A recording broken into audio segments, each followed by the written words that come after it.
Wazy. Those of you who are wondering what these are, this refers to our September. Every year I go to the major sites in Poland, what used to be Germany, East Prussia. We take a group of about 20 or 30 citizens from the United States, mostly about half from America and the rest from England, France, Australia, everywhere. We visit these historic sites, which are still there, buried in the forest, if you know where to look.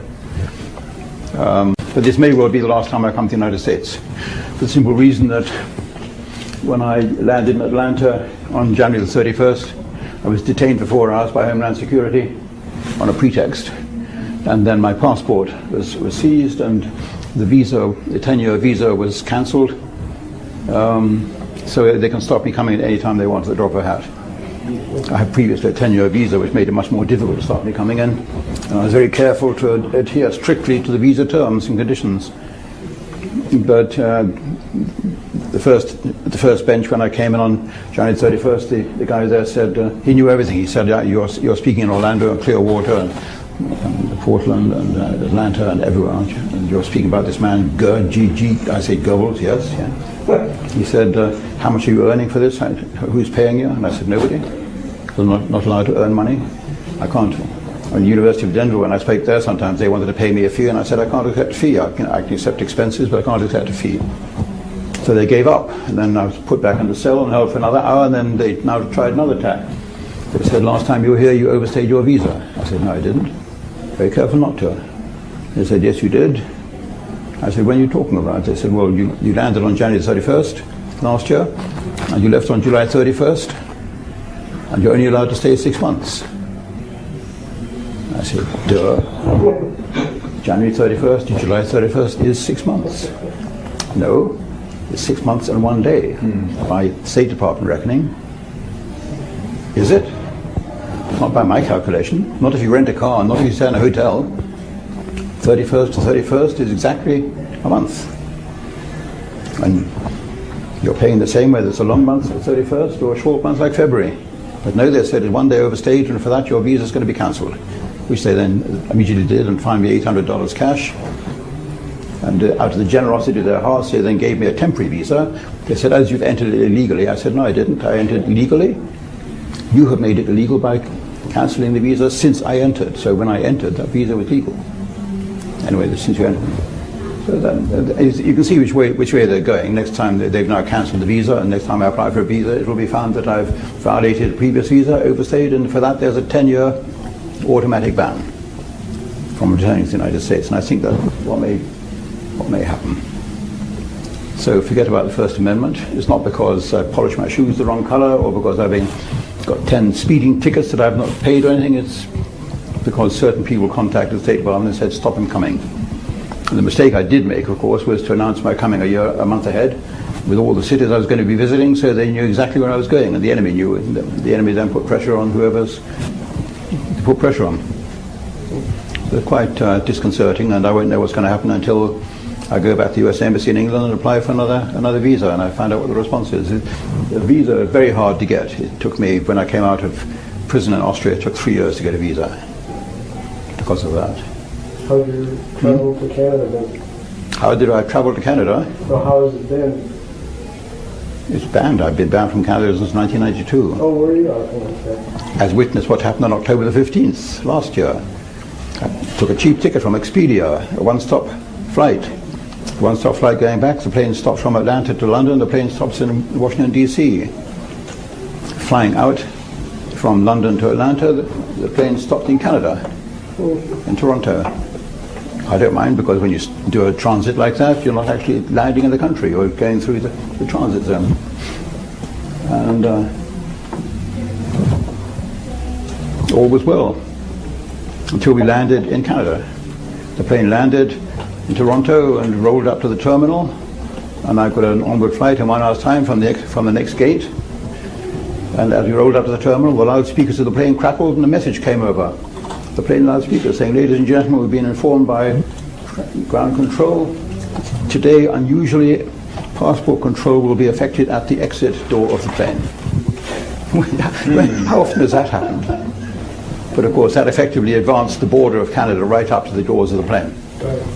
So as I stepped off the plane, there were 10 Canadian border police waiting for me with a weapons drawn, having been told to wait for Mr. Irving, because as they told me, they said a message had come across the Atlantic while the plane was mid-Atlantic. A message had come across advising Canada that I was on the plane. So instead of being taken to the next gate and escorted to the onward flight to Atlanta, so that Canada remained safe, I was held there for 3 hours in detention and put on the next plane back to London overnight. So after 3 brief hours in Canada, I was back where I started off that morning. There was my housekeeper waiting for me with the car, baffled, puzzled, wondering why it had happened. I know why it had happened, and I don't blame the Canadians. I blame the people behind Canada. Just the same as I don't blame the United States. I don't even blame Obama for what goes wrong in this country with all the wars you're being dragged into. I blame the people behind the United States government. They're the ones who do it. And it's unfortunate because at least a lot of people being killed, which is a lot more inconvenient than just being held in detention for a few hours and having to buy yet another transatlantic ticket, so ending up $1,000 out of a ticket before the tour even begins. You don't know this happens because it's not in the newspapers. If I am finally banned from the United States, then it will be in the newspapers, and I'm sure bloody well it gets in the newspapers. And the flimsy pretext that they've cooked up, this one-day overstay, allegedly. I mean, whoever heard of it being 1 day over if you leave on exactly the same day of the month as you enter on? It's baffled me. I was very confident that I had. Anyway, there we are. And they've got it all wrong anyway, because they should be supporting me and pouring more money into me, these people, because I'm doing half their dirty work for them. I'm not a revisionist. I'm not an extreme revisionist. You'll hear during my talk. So my views are probably pretty mainstream, but they're better considered. I don't just repeat. I don't just parrot what I've been told. There we go. Now comes the change. Do you have any friends? Hmm? Do you have any friends in the United In States? the United States, 7,800 on my list. It's not bad, is it? What about that? What about the American web? Are there people on the internet? They are constantly badgering me to do their broadcasts on their web radio stations, and that's the last thing I would do. If I do that, then I can forget about ever coming back to the United States. Oh yes, that kind of thing. It's a controlled media. No, but if you do anything off Broadway like that, then you're really asking for trouble. You have then become a really loose cannon, and it's. I mean, it's not illegal, but it's on the fringe. Okay. So what I'm going to be talking about today is sources more than anything. Do I have sources here? Don't think I even saw them. I carry this box around. It's my box of tricks. Oh, yes. She's coming back. Is she coming back? Just so you know, those of you who want to buy anything, we take cash, checks, credit cards, and promises to pay. Yeah. Normally I got that out on the table. Can you put that on just a little later on top? Let's load up here. I carry these documents around with me. And as I showed that to you, every September we do this tour. And the first 4 days of the tour this year, which is I think September the 2nd to the 10th or thereabouts. The first 4 days we're visiting the 4 Reinhardt sites in Poland, Operation Reinhardt, which is a very ugly operation indeed. It's where all the killing took place. Forget about Auschwitz. Where do you meet for those? Where do you meet for those tours? Warsaw. Our guests make their own way to Warsaw International Airport, and from that moment on we pay everything and take care of everything. But it's the main airport in Warsaw. It's only a few miles outside the capital. You come straight away from the airport in Warsaw, which is called the Frederick Chopin Airport, named after the composer. It's the main international airport in Warsaw. And then we take you straight to a 5-star hotel in the center of Warsaw, which is our base. I'm not going to mention the name because I'm on camera. We keep it very secret, and the hotel management asked us not to broadcast their name around. And the tour starts in that hotel, ends in that hotel, with 20 or 30 very happy guests making their way home afterwards. On the very second or third day of the last tour, last September, 3 of our American guests came out to me separately and said, "Mr. Irving, this is far more interesting than I ever imagined it was going to be." It is fascinating. You visit the Reinhardt sites, which are Belzec, Treblinka, Majdanek, and Sobibor, which you only hear marginally about in the history books because the conformist historians seem not to know much about them. But we go there and have a look, and you get the feel of the place. You stand on the railway siding where the trains were unloaded. And then we spent the last 3 days visiting the spectacular pyramid-sized bunker headquarters of Hitler and Himmler and the German Army High Command. Huge buildings buried in the forest. The Hitler headquarters is the famous Wolf's Lair. There's pictures of it in this leaflet. That's me just near Himmler's bunker, number 17. Hitler's bunker, rather, had the roof 60 feet thick, 60 feet solid concrete. But of course, they didn't quite understand how bombs work. Our British ground-penetrating bombs would go 30 or 40 feet into the ground and then exploding into the building, so that roof wouldn't really protect the people. But the bunkers are still there. They're cracked. They've tried to demolish them. The Germans tried to demolish them with hundreds of tons of explosives, but things outside reinforced concrete don't break open easily. Some of them have been kind of thrown across the forest and landed upside down elsewhere. Himmler's bunker is 30 miles away. Hochwald, for some reason, his headquarters is outside Hitler's headquarters, connected by a train line, little one single-track train line, which we knew was there. You could see it on the maps. You knew that he took the train to see Hitler. But we could search that site as much as we wanted. We could see Himmler's bunkers and the other bunkers where they'd been and where they still are. Gigantic things hidden in the forest like Aztec pyramids. You've got to take the right path or you're going to miss it. And then one of my American friends last September came running across the fields towards us saying he had found the embankment, the railway embankment. He got the map the wrong way. They had put the map the wrong way, not with north at the top, and now he had aligned the map correctly, and he found the railway embankment. And sure enough, it's a tall embankment, about 100 feet tall, which runs across that field and past the forest into the distance, and you can see it as a railway embankment. The Poles have obviously stolen all the railway lines, everything. You get the feeling of history, and you can walk inside the bunkers. You have to watch your step. We always take torches with us so you can see in the different rooms. Fascinating. Hitler's bunker was occupied from June 1941 when Operation Barbarossa began against Russia. At Himmler's bunker simultaneously. And that's where all the ugly decisions were taken, which I'll be talking about. Except that it seems that Himmler wasn't really involved in many of the decisions. Most of the work was being done by people much lower than him. I spent a lot of time looking at the archives of the KGB, the Soviet secret police. They captured most of the files of Reinhard Heydrich, of the SS, the Gestapo. They're in Moscow. I got 44 microfilms of them. They were given me by one of us, right-winger, Willis Carter. Do you know the name Willis Carter? Yes. Yeah. He paid $500,000 for these microfilms. Not his money. It was given to him by a wealthy donor. He didn't know what to do with them. He couldn't read them, so he gave them to me. I took them doing them. I've had them all digitized. It makes about 300 gigabytes of images. And you read all these very low level, very high level. It's the reports of the people doing the dirty work. And after a time you get this clear image that the reports are just going up about knee high, not going right to the top. And the orders are coming down from about the same level, from about knee high. And very few of the documents are signed by Himmler, or even initialed by him, as haven't been read. In fact, one or two of the documents say there's no need for this to go above a certain level because we understand that they don't want to be involved in this. And I don't think Hitler was told about it either, what was going on. We'll find pretty clear evidence that Hitler was being kept in the dark by Himmler. But before we get on to the results, which is what I'm going to be telling you, those are the results, so to speak. We're also going to be looking at numbers. But we need to know really what my basis for saying these things is.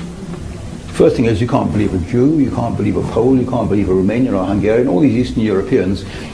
If they talk to you and tell you these stories of what they've seen or what they've heard or what they've listened to, you've got to divide it by 10, basically. They add the color. Every story they tell you is lurid.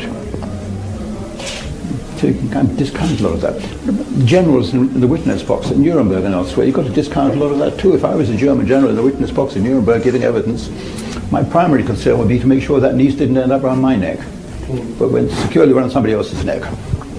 So a lot of the time you're going to disregard what is said in the witness box at Nuremberg by generals or other high-ranking officers, putting the blame on somewhere else, shifting the blame. Is there any evidence you can rely on? Well, there's two categories of documents I'm going to talk to you, and I'll show you some of them, that I think are the equivalent of pile driving into a swamp, driving piles. When you're writing history or reading history, you're basically wading through a deepening swamp. You're sinking in up to your ankles, then up to your knees, and then heaven help you, up to your thighs, and you're in danger of being sucked right in by history. And it's a swamp. There's no firm ground once you've left the shore until you come to these documents, which are top state secret, on the German files and to the British files, the highest classification of security. Two groups of papers in particular in the British archives, and I'm an expert in the British archives as far as this is concerned. Two groups of papers are particularly significant. Those German generals that are giving evidence in the witness box, suppose instead of hearing them give evidence in the witness box before their enemy judges, suppose you heard them talking to each other in private. Well, that's what we've got. After years of fighting wars in Britain, we realized that how to get intelligence out of your prisoners, out of your captives.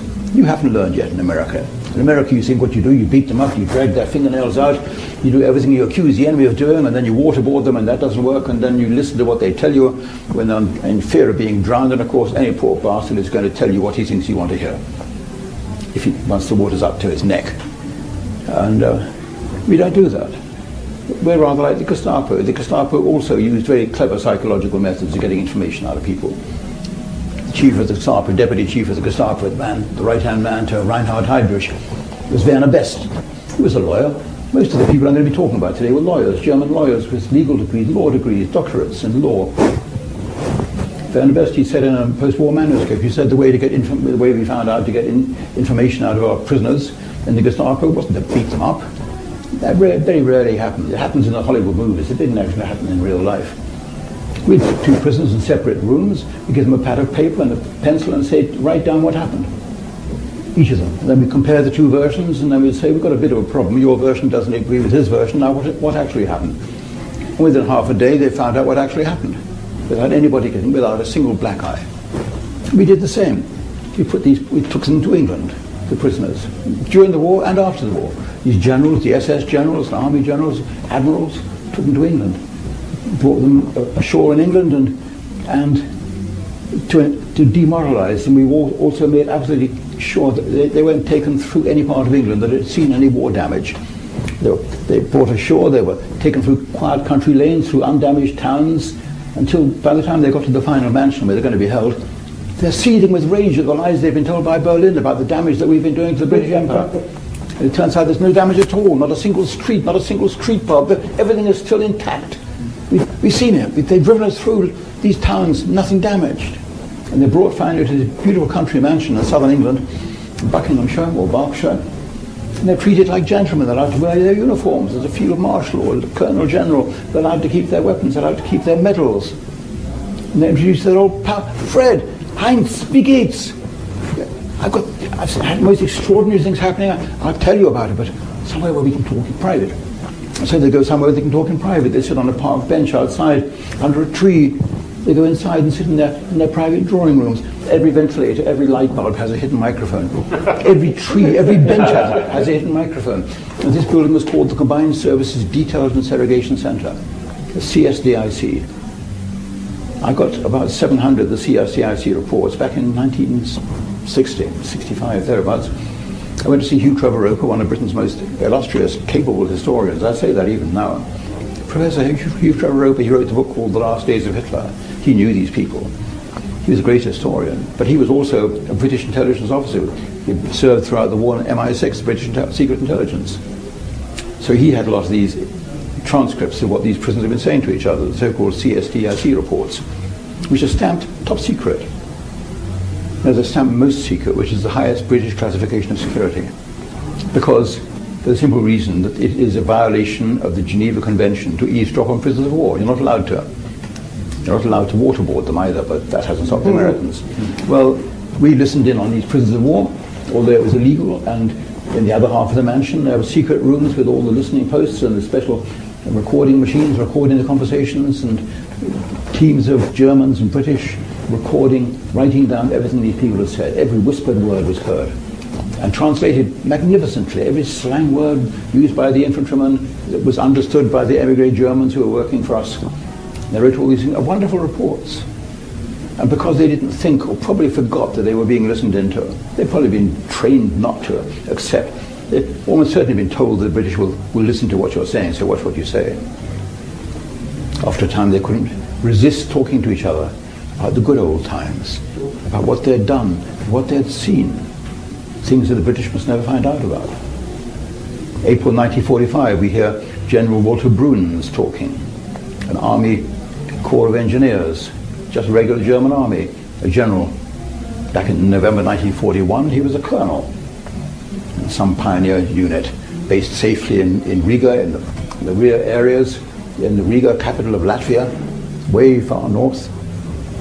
And he's talking with fellow prisoners about what he's seen in Riga. He says one morning, he says, I remember clearly, it was the last Sunday in November 1941. That's November the 30th, I know the date. The last Sunday, he said, I remember clearly, one morning, none of my Jews turned up for work. After a time, got tired of waiting for them. I phoned the local SS guy who was in charge of that detachment and asked what had happened to my Jews, why they weren't there turning up for work for me. These tame Jews, and the SS guy, and he says to his fellow prisoners, a young guy, he was in his 20s, Altmaier was his name, the SS guy, I'll never forget his name, Altmaier. He said, that's the way the transcripts, they absolutely recorded every word that was said. He said, oh, you want to know what's happened to your Jews, do you? He said, I'll tell you what, go 5 miles down the road towards Dvinsk, Duneburg, and you'll see what's happening to your Jews. That's how good these conversations are, these top secret reports. It's an eyewitness. He's not trying to save his own neck, he can't keep a secret any longer what he's seen. He says, so I took a handful of my officers and we got a truck and we drove down the road 5 miles. And there on the left-hand side of the road, in the forest, a little place called Rumbula, Rumbula. There was a clearing, and Jews were being driven up there, in a very large number, being made to undress. All their possessions were being put in different cases. Then they're made to climb down into pits.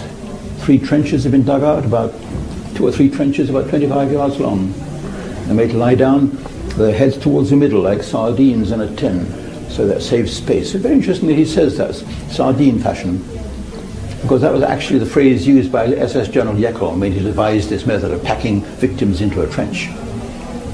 Getting them lie with their heads towards the middle, shoulders to get shoulder to shoulder, and then 10 or 12 regular troops, German or Latvian, shooting them with one shot in the back of the neck. Very interesting is because this kind of description gives us a basis that we can do calculations on, because this, if you look in Wikipedia, Rumbula, R-U-M-B-U-L-A, you'll find this is the biggest massacre of the war. Yes, you can write it down, Rumbula. You'll actually see it on Google Earth Maps. You'll see there's now a little monument there, because there's 3 pits still there. And Wikipedia says this was the biggest single massacre of the war, where 28,000 Jews were killed. The biggest single episode of that part of the war. Well, that number is a huge, gross exaggeration. How we can do the math? Well, I'll come back and tell you what I mean by that and how we can do the math. What happened that day, November the 30th? Well, we know, for example, that day SS General Jekyll, who was in charge of the SS in Riga, the chief of police, who was Himmler's viceroy in Riga, he had decided that they were just going to empty out the ghetto that he'd built there, with all the Jews from the city put into that one ghetto behind barbed wire. And he was tired of feeding and housing them. He said, I'm going to empty out the ghetto, they're all going to be sent down the road and liquidated. Well, we know there were 4,000 Jews, 4,500 Jews in the ghetto, of whom about 300 managed to escape the events of that day. So you've got a number, a different number. I'm sorry, how many escaped? How many didn't go? About 300. Oh, okay. Managed somehow to escape or not be swept. They passed out at work or something like that. When they came back, they found the whole buildings were empty. But that wasn't all. This was about 2 months into the operation that Hitler himself had ordered, the expulsion of the Jews from Germany. Jews being loaded onto trains city by city, Bielefeld, Bremen, Berlin, and shipped off to the east, anywhere to the east, big cities, Riga, Minsk, all the big cities. I've got photographs of that, in fact. The photographs are rather touching. I'll pass them around. Photographs are rather touching. It shows the Jews boarding the trains. Actually, at that time, in December 1941, in other words, the operation's been running already for, I always have to find these things, This is the other thing I'm going to be talking about, volumes upon volumes of decoded SS messages, which I've read all of them, about 1 million of them. Everyone, this is the most crucial document I'm going to be reading, the most crucial decode. I'll put it on one side. We decoded the messages, and they were typed up on flimsy paper, bound into those volumes, 1,000 or 2,000 pages per volume, 43 volumes just of the SS and police messages that we decoded from 1935 to 1939 to 1945. But I mentioned Jews being picked up and boarded on trains, regular passenger trains. This is the regular, what we call slam door passenger trains. You can have that on, pass it around.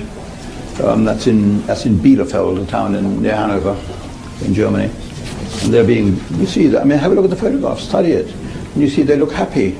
They're wealthy Jews. They're wearing their finest clothes, their Sunday best. Yeah.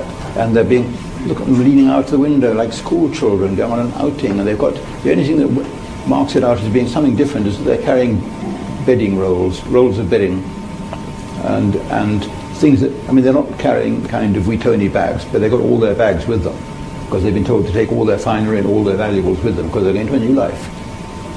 They're going to a new life, and it's the ironic thing is, of course, that as you see that photograph, here's the same photograph again. The woman there, the woman with the elegant, you can sit past it again. The woman with the elegant millinery, the elegant hat, and the fine clothes. And leaning out of the window behind her is probably a former Jewish lawyer wearing a trilby hat and his best suit because they've been told to get ready for a new life. They're going to a new life and take everything you've got with you because they're not coming back. And within a day or two they're going to be dead, but they don't know that. In fact, one message we decoded, November the 15th, 1941, is from the Gestapo, the secret state police in Germany, in Bremen, northwest Germany, which used to be an American enclave after the war, in fact, a port. Right. Okay. One of the decodes we have is November the 15th, November the 16th, 1941, from the Gestapo chief, the police chief in Bremen, to Berlin. He says, report today. I report herewith Operation Reinhardt. As to 3 hours ago today, no, 2 days ago, we dispatched one train number DO56. We dispatched this train to Minsk with 937 Jews aboard, and together with 12 regular German police under the command of Police Sergeant so-and-so, 2 lists of names. You know, look at the faces of the Jews there leaning out of the railway carriage, the same one in Bielefeld, happy, smiling. They're like school children going on an outing to a theme park.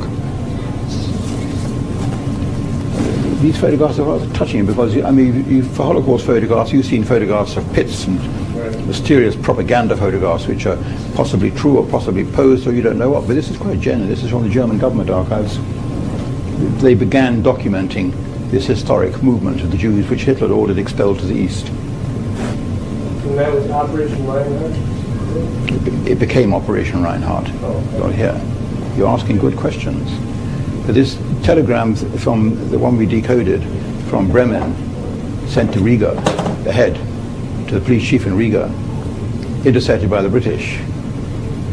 The telegram says, I report herewith that we sent train number DO56 with 937 Jews aboard, 12 regular police escorting them, Police Sergeant so-and-so in command of the unit. On board the train also 2 lists of names of all the Jews concerned. The lists probably provided by the local Jewish community because they collaborated to the hilt with the Gestapo in this. Gestapo, Eichmann himself said we couldn't have done it without the help of the local Jewish community.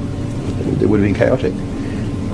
And on board the train are so many tons of flour, so many tons of cereals, so many gallons of milk, so many thousands of Reichsmarks in currency, bearer bonds, all the foodstuffs they will need and all the appliances they will be needing. Und das nötige Gerät in German, which can only mean appliances. The cobblers are being sent with their last, the tailors are getting their sewing machines, everyone is able to take the equipment they'll be needing in the new life where they're going. And the local Gestapo, the fascinating thing is the Gestapo chief in Bremen reports this to Riga, saying we put it all on board the train for you. They've got enough food, you can do the maths. Divide 937 into so many tons of cereals and the rest of it. They've got enough food there to last them for 3 or 4 weeks, the first 3 or 4 weeks after they arrive, before they have time to start looking after themselves. And the question I asked myself is, did the Gestapo in Bremen then probably not know what was happening at the other end? Because we know what was happening at the other end, although it only gradually became plain what was happening. That was mid-November.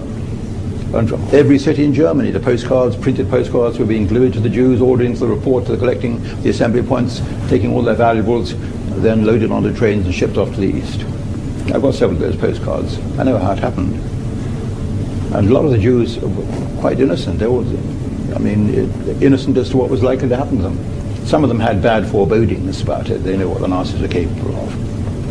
4 trainloads left Berlin by November the 24th. November the 26th, 1941, 4 trainloads of Jews, each of them less than 1,000, which tells us that it's this kind of regular passenger train. The Schindler's List kind of trains carried 5,000 in open trucks or sealed trucks. So that's a bit of a clue that this was the early stages, and they were being sent third class, non-smoker compartments, as you can see on the door there, third class trains, and they're not particularly apprehensive. They're getting the hell out of Germany and the war and everything. They're going somewhere safe, somewhere different, back east where most of them came from, or their families, being repatriated. A train left Berlin on November the 24th, November the 26th, 1941. And by the night of November the 29th to 30th, they had reached Riga, which is where the ghetto was being emptied the following day. They were held overnight in the sidings on that train. It must be bitterly cold. We know how bitterly cold it was in Riga that night. And the following morning, they are the first 1,000 Jews to be taken down the road to that forest in Umbala and dealt with. So the total number is probably about 5,000. You can do the math. Let me explain what I mean by doing the math. It's the kind of thing that we adults always do all our lives. You know roughly how much gas you're going to put in the gas tank and how much it's going to cost, and oh yes, I've got about enough to cover that. Or you go to a restaurant with a couple of pals, and David Irving being a skinflint, he has something cheap costing $3.50. He has a girlfriend there he impresses, so she gets a $17 steak or something, and another hanger-on who's going to spoil the whole evening for them, and he gets something costing about $10. If the waiter then bills you for $150, you know something's gone wrong. Right? He's hoping that you're not going to check. Same as the Jews hope we don't do the math. That's what I mean by doing the math. You don't get out a smartphone and go dot, dot, dot, dot, dot, and how many sines and cosines and logarithms it is. You just do the math roughly in the back of your head. It's what adults learn to do so they don't get cheated. But no one does it with the Holocaust. And I plead with people to do it with the Holocaust, because that 28,000 figure for Riga is completely impossible. And we can come at it from 3 or 4 different directions doing the math. And each time it comes up with a number of 4,000 or 5,000, and nothing supports the 28,000. Remember what Bruns said to his fellow prisoner in captivity. He said, when I got down there, he said, there were 2 or 3 trenches had been dug out about 25 yards long. Dot, dot, dot. Wait a minute there. I cross-examined Professor Richard Evans in the Lipstadt trial. He's an expert witness in the witness box. I cross-examined him about this. I said, how many bodies do you think those trenches could have held? How would I know, he said. He's a historian. I said, okay, well, Richard Evans is the historian who didn't know the name of the Nazi ambassador in Paris, Otto Abetz. You didn't know the name of Albert Speer. Oh, who's he? Can you help me? Albert Speer. So you don't expect him to do the math on how many bodies you can get into a pit. It's 25 yards long. We know that they're lying head to head like sardines, so it's probably about 12 feet wide or wider. But, I mean, I said to him, how deep would that pit have been, do you think? Tops. He said, how would I know? Well, I said, well, once again, I had the advantage over you, Professor Evans, of once having worked in construction gangs on building sites. And I know how deep you could dig a trench without having to put up wooden shoring to stop the thing from caving in on you. So let's say you could have dug that trench with sloping sides about 6 feet deep, 2 meters deep, 25 yards long, 4 meters wide. How many bodies can you get in a cubic meter? How would I know? I mean, you give up with this guy. He doesn't have the raw elements for doing the math. Well, the answer is quite simple. You can get about 10 bodies into a cubic meter, because a human being weighs, say, 80 kilograms. 1 kilogram is 1 liter. We know that because the human body has the same specific gravity, to use a technical term, as water. The specific gravity of 1. That's how the metric system works. So it's going to be about you've got 80 kilograms per body. You've got one cubic meter is 1,000 liters. That's going to be about 12 people tops. Texans, probably about 6 people. But they weren't. I mean, they were skinny. Yeah. I mean, you've got an order of magnitude. You're dealing with orders of magnitude. One thing is quite plain: you cannot get 28,000 bodies into those 3 trenches or 2 trenches, depending on which number of us you believe. You can get 5,000 in. Then it begins to ring true and leave space at the top for backfilling. Then you're looking at the right thing. Just one little simple cross-check calculation that suggests to you straight away, well, 28,000, no, 5,000, possibly. How else?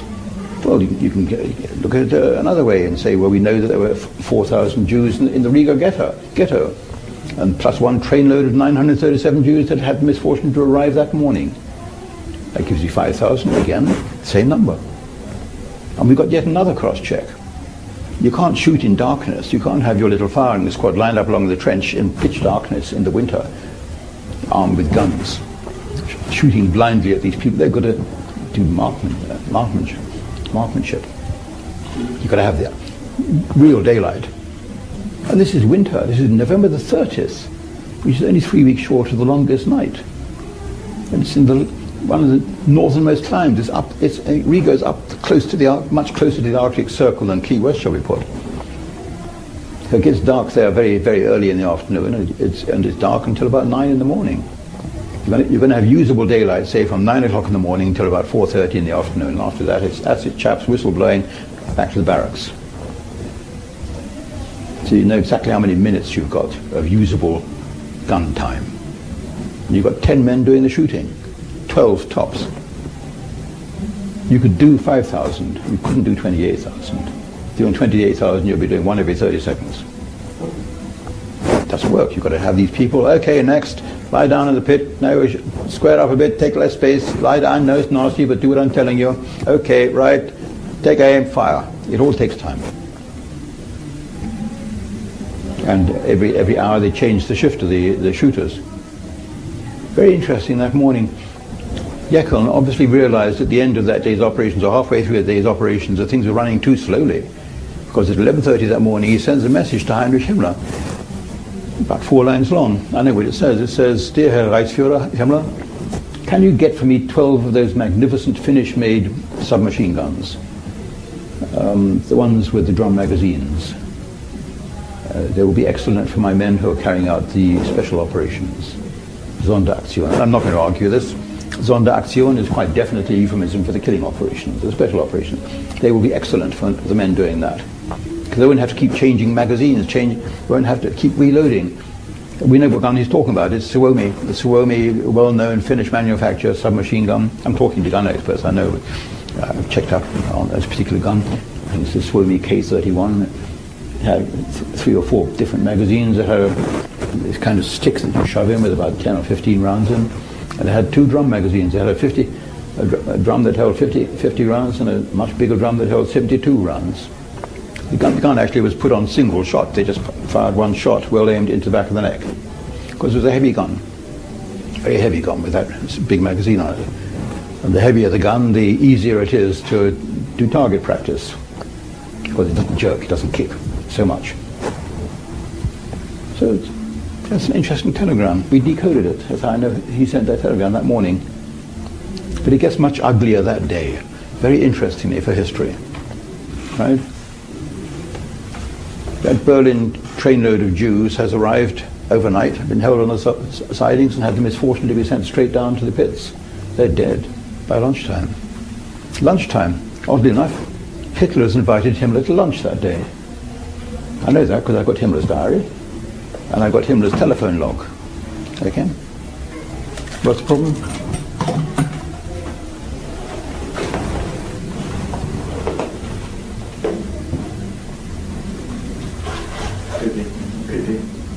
They're just eating, I think. Yeah, it's watching it, yeah. Okay. Okay.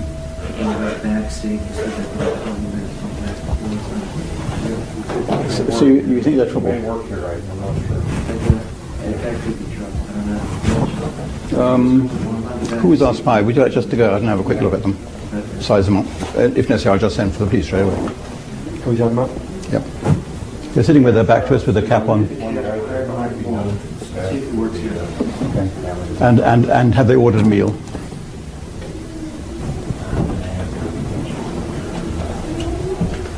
Okay. So Himmler is that day having lunch with Hitler. And I've got his telephone log, Himmler's telephone log. Himmler's telephone log was in those days just a blank sheet of paper. He drew a line down the middle of it, and on the top he wrote or typed telephone conversations with the Reichsführer SS. And then down the left-hand side he wrote the name of the person that he's speaking on the telephone to at the time. And down the right-hand side, a brief list of the topics of what they discussed. He's a typical manager doing that kind of thing. And this particular day, November the 30th, 1941, Himmler writes a sheet which I've got. I found that I'm the first person who made use of these telephone notes of Himmler, because they're written in this awful Gothic handwriting. Across the top he writes telephone conversations with Reichsführer SS, November 30, 1941. Underneath it he writes aus dem Zug, from the train. He's taking the train from his headquarters to Hitler's headquarters, 30 miles across East Prussia. And then he makes a couple of phone calls. And then the next conversation, which he records from the bunker. No problem? Okay. No problem at all. He's phoning from the bunker. At 1:30 p.m. he telephones Reinhard Heydrich, chief of the Gestapo. And he writes in the notes what he's talking about. The first item is arrested Dr. Jekelius. We know Dr. Jekelius, he's a surgeon in Vienna. His problem was that he had made the mistake of stalking Hitler's sister. He was a stalker. Okay. Women get very upset about stalkers. Women get upset if there are no stalkers. The women get upset. Right? We're going to have to edit that misogynist remark out. Okay. It's true, though. It's true, yes. Just like the Jews, they get upset about absolutely everything too. I mean, people send me from all over the world, the latest things have upset them. And the next item that he writes, in fact, I think Jekelius didn't survive the war. I don't know what happened to him. The next item he writes is, we've captured the son of Molotov, the Soviet foreign minister, which is also not true. But then comes the interesting thing, trainload of Jews from Berlin, not to be liquidated. Himmler is telephoning Heydrich and he says, trainload of Jews from Berlin, not to be liquidated. And I published that in my book, Hitler's War. It's there in facsimile in the book. And all my opponents leapt on that and said, there you have the proof that Hitler was the one giving that, or he was calling the shots. And I say, no, equally well, he might have been saying, are you out of your tiny mind, Himmler? You're suggesting we just get rid of the Jews, the ones that I'm sending to a new life, and you're suggesting that we can't house and feed them and we just liquidate them when they arrive. You're absolutely bonkers. These are valuable German Jews, not enemy Jews, not Latvian Jews or Soviet Jews. These are valuable people. You send them somewhere else and they can go and carry on doing their works of philanthropy. We don't know what was behind it, in other words. That's the trouble with writing history. You don't get all the dots joined for you. You have to, you're driving piles into the swamp, but there's sometimes quite a gap between the piles. It's a fascinating document because, of course, we know what had happened to that trainload of Jews by the time they're having lunch together that morning. This is the trainload of Jews that arrived overnight and is already dead by the time that Himmler and Hitler are having lunch. And that afternoon, word of the misfortune obviously reaches Himmler. We possibly know how because General Bruns, who had witnessed what was going on in the pits, the one who had been told to go down the road and have a look and see what's happening to your Jews, his conversation continues. He says, when we saw what was going on, we were horrified, and one of us said, someone's got to tell the Führer, Adolf Hitler, what's going on here. And none of us wanted to do that. I mean, it's a strange thing, though, isn't it? Because Holocaust history has it quite plain. Holocaust history makes it quite plain. Adolf Hitler was the madman who ordered the killing of 6 million Jews in the gas chambers at Auschwitz. So what's the point of telling Adolf Hitler what's going on here? Well, obviously these people who knew, the generals and so on, felt that Hitler was not in the loop. Anyway, they decided the easy way out of this particular dilemma, because they didn't want to go telling Hitler, was to send for a lieutenant, and he was told, they told him, he said, I told one of my lieutenants to go back down the road and write a report on what he was seeing, and come back and give us his written report. And we sent his report up to Hitler's headquarters.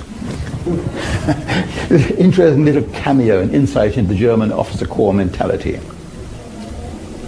And then gets even more interesting, because he then continues, General Bruns in captivity in Britain, whispering to his fellow generals.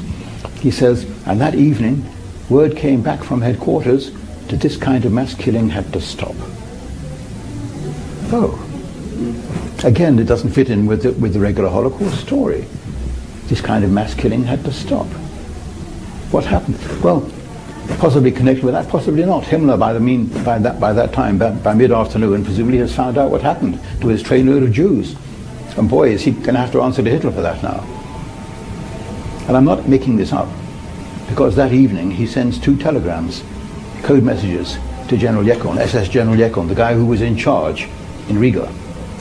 And the first one says, the operation you carried out in Riga today grossly exceeds the guidelines laid down by myself and Heydrich, Chief of the Reichssicherheitshauptamt. Any such further excesses will be rigorously punished. You are to report to headquarters immediately.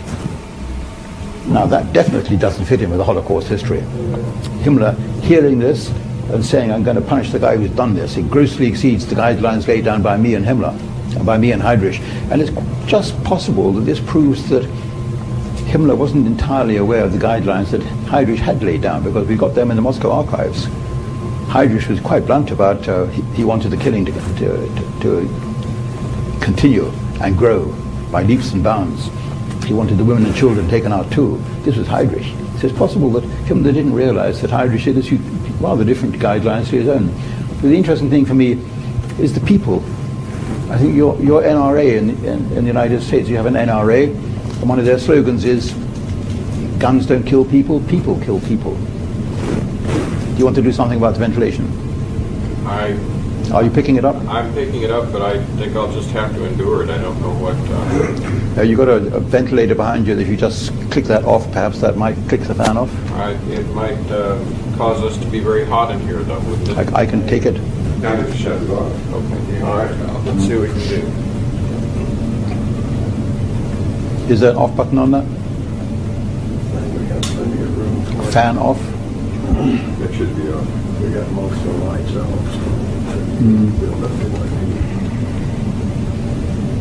So these decodes are very interesting indeed, and they're on the same, in fact, on a much higher level of reliability than the overheard conversations I was talking about, and infinitely more reliable than some German general waffling in the witness box in Nuremberg, or to interrogators after the war. Because the German generals, the SS, the high-ranking, had not the slightest idea that we were decoding their secret messages. They thought that what they were saying was in absolute secrecy from one man to another, and there was no way that anyone could possibly read these code messages. The Enigma machine, they boasted, produced so many billions of combinations and permutations that no human hand could possibly decode them. But of course we invented the computer, which did it all for us much faster. And within 2 or 3 days of every message being broadcast, our computers had cracked. We invented everything basically in World War. The British, they're clever people. We invented the atom bomb, we invented centrometric radar, we invented the computer, all these things we did. And then we handed like idiots over to the Americans to use. We said we didn't hand over the code breaking machines. That's another story. It led to Pearl Harbor, because the Americans struck back. And because we refused to hand over the secrets of our code breaking machines, the Americans said, in that case, we will not hand over to you the intercepted Japanese messages they were picking up from our listening posts. And we then said to the Americans, in that case, we will not hand over to you our solutions of these decoded messages. And we withheld the 48 most important messages before Pearl Harbor. And I've given the whole of that story based on the exchange of correspondence between Captain Hastings, the head of British intelligence in Washington, and London, where he's reporting this standoff between the Americans and the British secret services, which lasted throughout October and November 1941 until the end of December, by which time it was too late. We had deliberately withheld all the most important messages from the Americans as out of spite. But those are, when you're writing history, of course, those messages are enormously valuable. I've read all 43 volumes of the decoded SS and police messages. And you can understand, you're not reading the whole time vitally important messages. When you're working in a collection like that, in a source like that, 99% of what you're reading is chaff. It's unimportant people writing to unimportant people about unimportant events, trivia.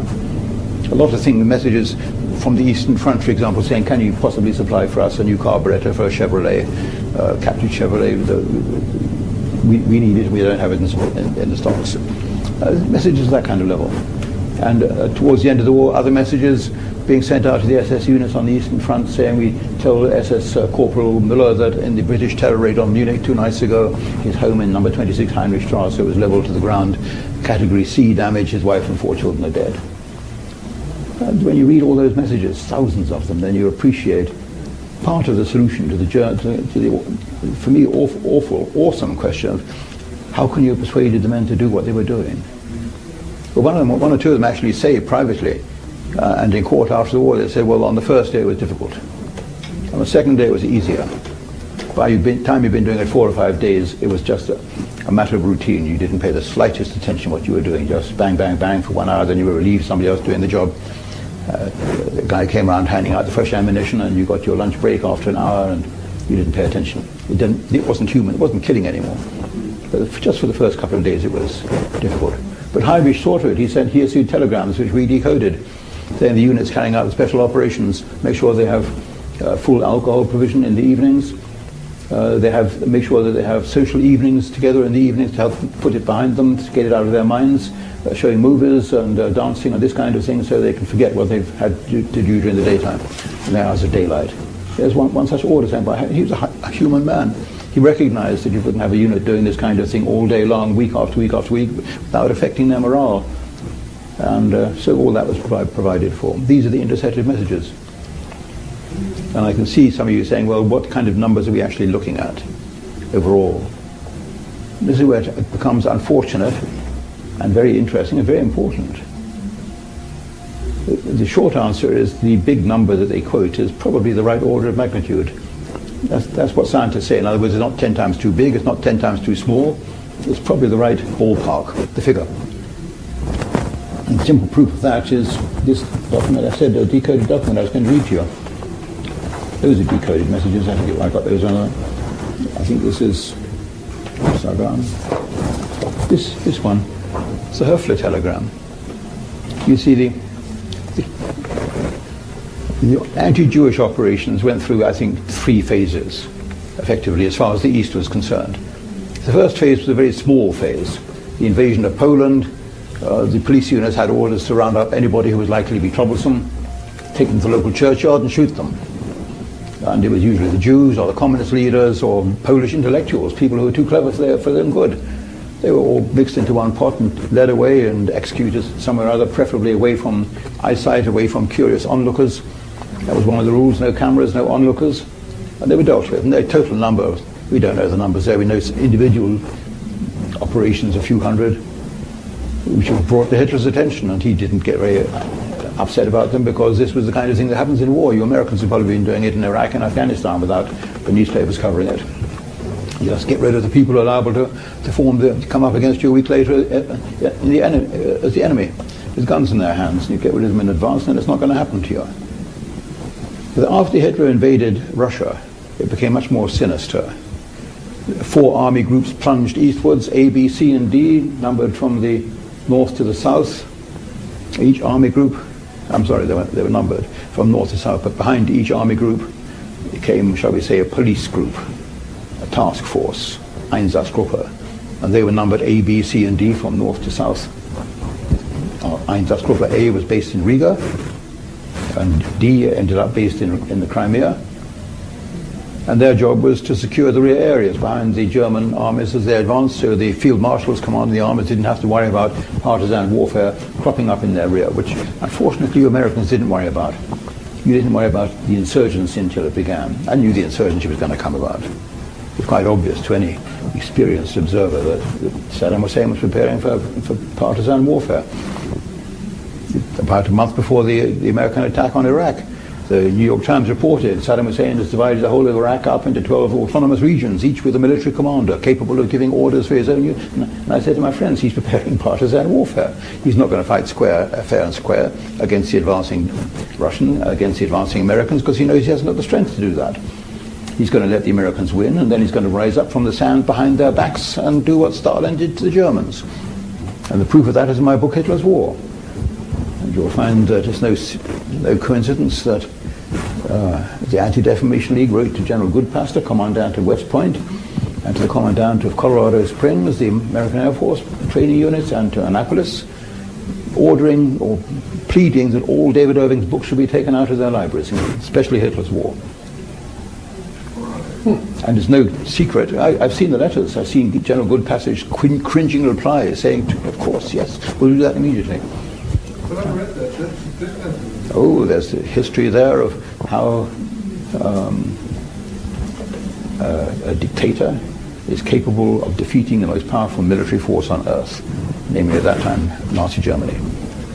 And it's no secret that Saddam Hussein, his number two, Tariq Aziz, according to the Washington Post on April the 28th, 2003, when Tariq Aziz's palace in Baghdad was raided by the American army, they found a copy of David Irving's Hitler's War on his bedside reading table. Yes, and I've often wondered, is that just a standard smear that the Washington Post drags out every time they want to get at me?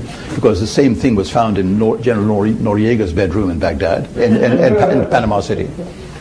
And so General Noriega, and the third case too, I forget who it was, but he too was obviously found reading this forbidden book, which basically tells you how you defeat a powerful invading army. You've got to have courage. And I'm not saying the partisans didn't have courage, because they were Himmelfahrts commander, as the Germans say, a suicide unit, basically. They had no hope of surviving. But the partisans, that was what Himmler's job was, defeating them, not only defeating the partisans as they rose after Stalin's famous speech of July the 6th, 1941, calling on the whole Soviet population to rise in the rear of the advancing German hordes. But Himmler also acted preemptively. He said, we'll round up everybody who might become a partisan. All the Jews were rounded up, all the Bolsheviks, the communists, and all the local municipal leaders, everybody who might form partisan units sometime a month or two from now. They were taken into the woods and shot. And that was the job of the Einsatzgruppen. They had basic jobs, the Einsatzgruppen and the Einsatzkommandos with their rolling mobile units, their flying squads. The Einsatzkommando, basically a unit of 10 jeeps with Sicherheitsdienst, security service men in the SD uniform, and a truck carrying the ammunition, and another truck carrying a chow wagon carrying the food for them. And they would roll from city to city, and all the people had been rounded up already by the units in the city and being held in local prison. And the pits had been dug out already, and I've seen some of the records in the Moscow archives. You're told that you will arrive in such and such a town at 10 o'clock in the morning. The following day you will begin operations. You will find that 3 pits have already been dug out by local labour, all ready for you. And your unit will work then, carry out the work operations throughout the following day. At 1 hour intervals, they will leave 10 by 10 by 10 by 10. One man will set aside, hand out the ammunition. It's all spelled out in typical army orders. And that's the job. It was a police operation, which I suppose in wartime is legal, because you know that if you fight in plain clothes with a gun in your hand, then you're what's called a partisan or Fremdführer, and you're liable to be executed straight away. But then later on, Himmler has to explain to his SS generals on October the 6th, 1943, in a speech, he said, a lot of you don't understand why we didn't just kill the Jewish men. We also eventually started killing all the Jewish women and children too. He says, obviously I had to do that. That's the reason. Because otherwise they're going to come back 2 generations' time and take revenge on us. So we had to do the job. If the job's to be done, it has to be done properly. This audience of silent SS Gruppenführer in Poznan. And I'll be coming back to that in a minute, about that speech he made. We know he made it. We've got the actual wire recordings of him talking. We've got the text of him speaking. So what happened in phase 2, what I call the police operations, was pretty ugly. And it probably accounted for about 1 million people in those pits behind the advancing German armies, with the full consent and agreement and approval of the German military commanders, the army group commanders, because it kept their backs, looked after their backs. And so they approved it. War is ugly. We killed an awful lot of women and children in the war too. But then we come to phase 3, which is more pragmatic and more political and ideological. That's when Himmler began rounding up all the Jews in Poland, city by city by city, Warsaw, Lublin and the rest, and sending to the killing centers. The Operation Reinhardt. This was Operation Reinhardt. And eventually not just the Polish Jews, but also from other areas where there are large Jewish concentrations, Amsterdam, Holland, France, some they were just sent to these killing centers too. And it went on and on and on. Began in the spring of 1942. They were sent to these 4 camps, Treblinka, Lublin, or Majdanek, that's the suburb of Lublin, Sobibor, and Belzec. Some large, some small, all equally lethal. It began in the spring of 1942 and ended as the man in charge of Operation Reinhardt proudly reported to Himmler in a letter at the beginning of October 1942. He said, "I formally announce the completion of Operation Reinhardt, mission completed," rather like your George W. Bush. Except, of course, neither was completed because then Germany invaded Poland, Warsaw, Hungary, and found that Hungary had 500,000 Jews, so they had to start all over again. So did Hitler know about Reinhardt? Good question. We're going to come to that. Good point. We've got proof of what he knew and what he didn't know, and who was responsible, and what he knew and when he knew it, which is all the modern phraseology. We can put numbers on Operation Reinhardt. That is what really staggers me. Not just numbers have been told us by all the Jewish wise guys, but numbers have been extracted from the code breaking. This code breaking. Code breaking, unfortunately, once again, is not wall to wall.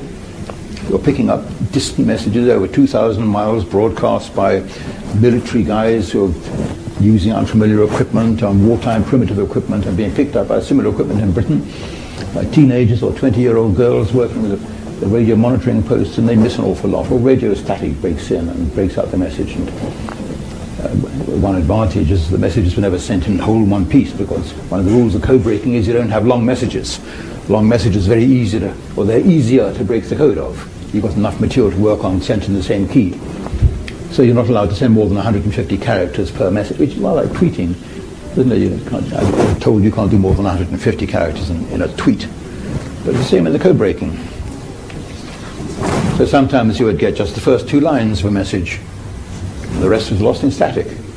Or you'd get the first PERT, the first one, tweet, and then a gap, you'd miss the second one, and then you'd pick up the third message. First one here is quite interesting. Top state secret, Geheime Reichssache. Geheime Reichssache is the highest German security classification in the war. It means top Reich secret. And we know that everything connected with what is now called the Holocaust, which is a word I don't use, was stamped top state secret. Sometimes all you've got is the word top state secret, and the whole page beneath it has been chopped out in some of Goebbels' papers because it was top state secret. But the line above it had been stamped top state secret. Or you have the initial GRS, Geheime Reichssache, in the registration number, which is the clue that this was top state secret. Because it was really very important. And here, this first one that we pick up is top state secret. And I hoped that this page was a fake. I hoped it was, but let me say straight away it isn't. I'm 100% certain it's authentic. The reason I thought it might be fake was that there's got about 6 or 7 internal discrepancies. The Germans were very nitpicking about the way they sent signals. They had to follow a precise pattern, a precise order, with no variations. There was a civil service procedure for sending wireless messages. It had to have a registration number. It had to say clearly who was being sent by, who being sent to, what the security was. They had to have a log number, all these things, and the time and the date on it, and reference number. And some of those are missing on this. The first one, in fact, is very significant. It's a top state secret to the Reichssicherheitshauptamt. Reichssicherheitshauptamt, that means Homeland Security Agency. That's curious, isn't it? What a coincidence.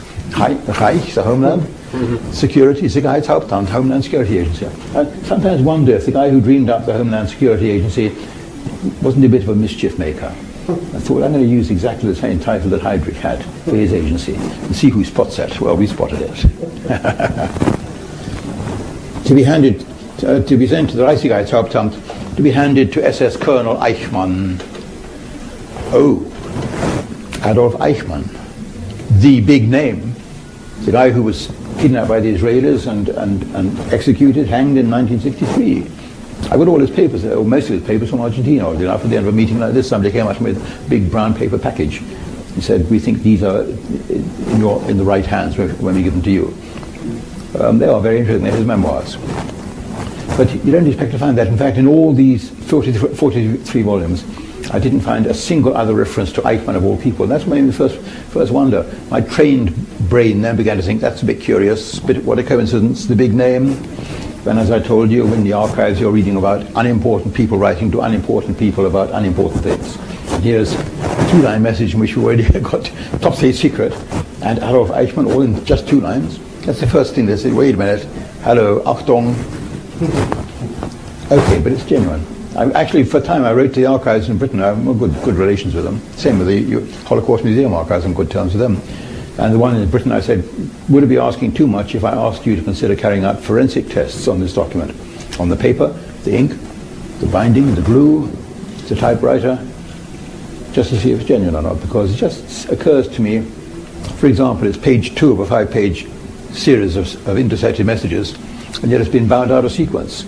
In the bound volumes, it's page 2, and then page 1, 3, 4, and 5, as though somebody kind of slipped it in while no one's looking. But then we come to the main telegram, the second one.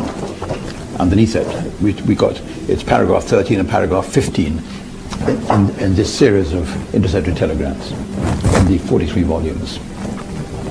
I didn't find this. I'm not taking the credit for finding this. The credit goes to a British unofficial historian, or what the Germans sneeringly call a hobby historian. Okay, I'm a hobby historian. And hobby historian Steve Tyers found this where all the conformist historians have missed it. He's the one who found it. And he also found the second one referring to this one with exactly the same data in it, which proves that this one therefore is genuine, because the other one was somewhere totally different in the archives. So it's not a post-war fake, I'm sorry to say. And I always said, if this document is genuine, it's a terrible black eye for the extreme revisionists who said that nothing at all happened to the Jews. If, on the other hand, it's fake, it's a terrible black eye for the Jews who had to resort to faking documents to make their case. Well, the short answer is it's genuine. It's a black eye for us, to a certain extent. And I tell people like this, please listen to this, because it'll stop you from shooting your mouth off and overreaching. There's a lot in the Holocaust story that is fake. A lot of the numbers are fake, like the one I told you about in Riga, where you do the math. But a lot of the ugly part of the story is true. First, here's the telegram. Top state secret, addressed to the commander of security police, to be handed to SS Colonel Heim in Krakow, the second city in Poland, an hour from Auschwitz. Subject, 14-day report on Operation Reinhardt. Whoa, this is horse's mouth speaking directly to us. They spell Reinhardt wrongly, but that may just be the British typists who got the type. They spelled it just with a T. If it was named after Reinhard Heydrich, then it would be spelled just with a D. But Operation Reinhardt, in fact, was spelled with a DT at the end, because it was named after another man. It was named after Fritz Reinhardt, who was the Deputy Minister of Finance in Germany, because the whole of Operation Reinhardt began originally, or its core was actually a plundering operation.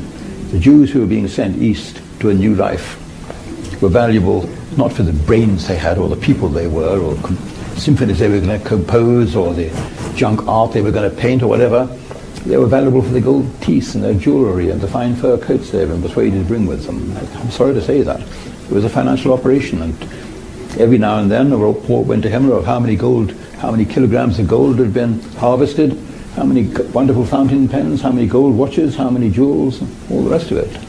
And the numbers for 1942 and 1943 are approximately the same, indicating the same number of people were processed. And I'm using the word because in this intercepted telegram he gives the numbers of the people, but he doesn't tell us what he's talking about, and that's maybe why the British analysts missed the significance of this 10-line intercept, that he's talking here about Jews who are being processed in the 4 camps. It says here the figures for the last 14 days of 1942, last 14 days, and he gives the figures for T, S, L, and B. Treblinka, Sobibor, Lublin, and Belzec.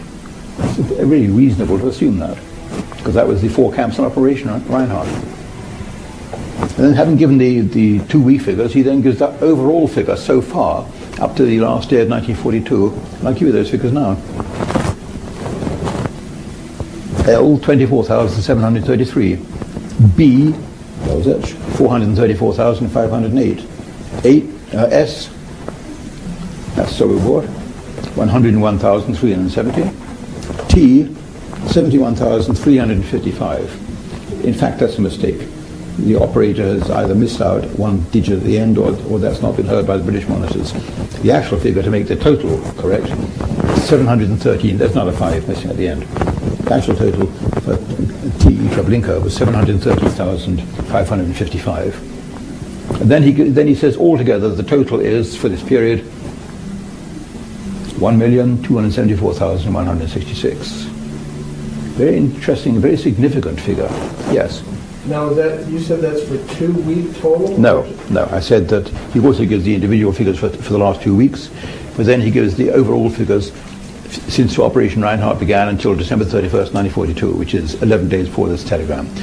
He sent this telegram. The person who sent the telegram was a man called SS Colonel Hermann Höffler, and he was the guy who actually headed the Operation Reinhardt desk in the office of a much more sinister, murderous figure called Odilo Globocnik. You all heard of Eichmann, but you never heard of Odilo Globocnik. He was the guy, the mastermind behind Operation Reinhardt. We've got a lot of intercepted messages from or about him, decoded by the British. One in which he says he sends a message to Berlin, rather like the other guy saying, "Can I have 12 of those magnificent Finnish submachine guns?" Globocnik sends a message saying, "I need to have 4 bucket excavators." What did he need an excavator for? A dragline excavator. Well, just possibly he needed it for digging anti-tank trenches. Just possibly. There's other possible explanations of what he needed the pits for. But it's again how maddening decoding single messages is. He doesn't say, "I need these excavators because." He just says quite bluntly, "I need the excavators." Quick possible. And we intercepted a message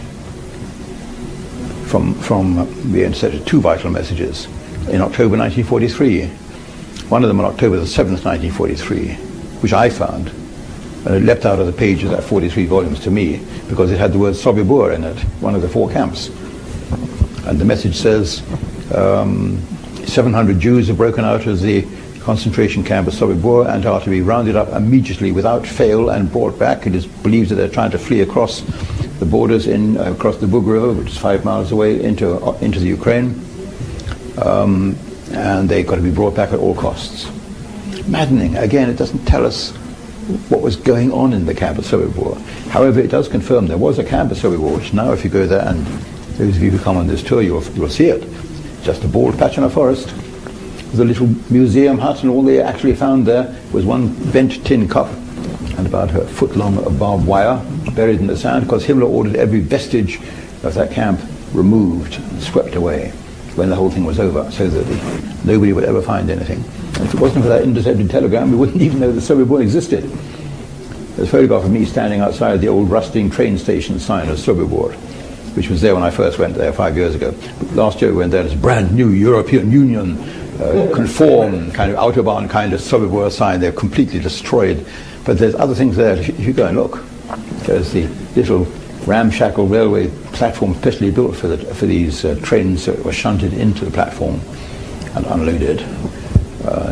That is there about 100 yards, and the 200 yards back down the tracks you can see the little green painted house villa, which is where the commandant Franz Stangl lives. That's still there. There's an air raid shelter there in the garden.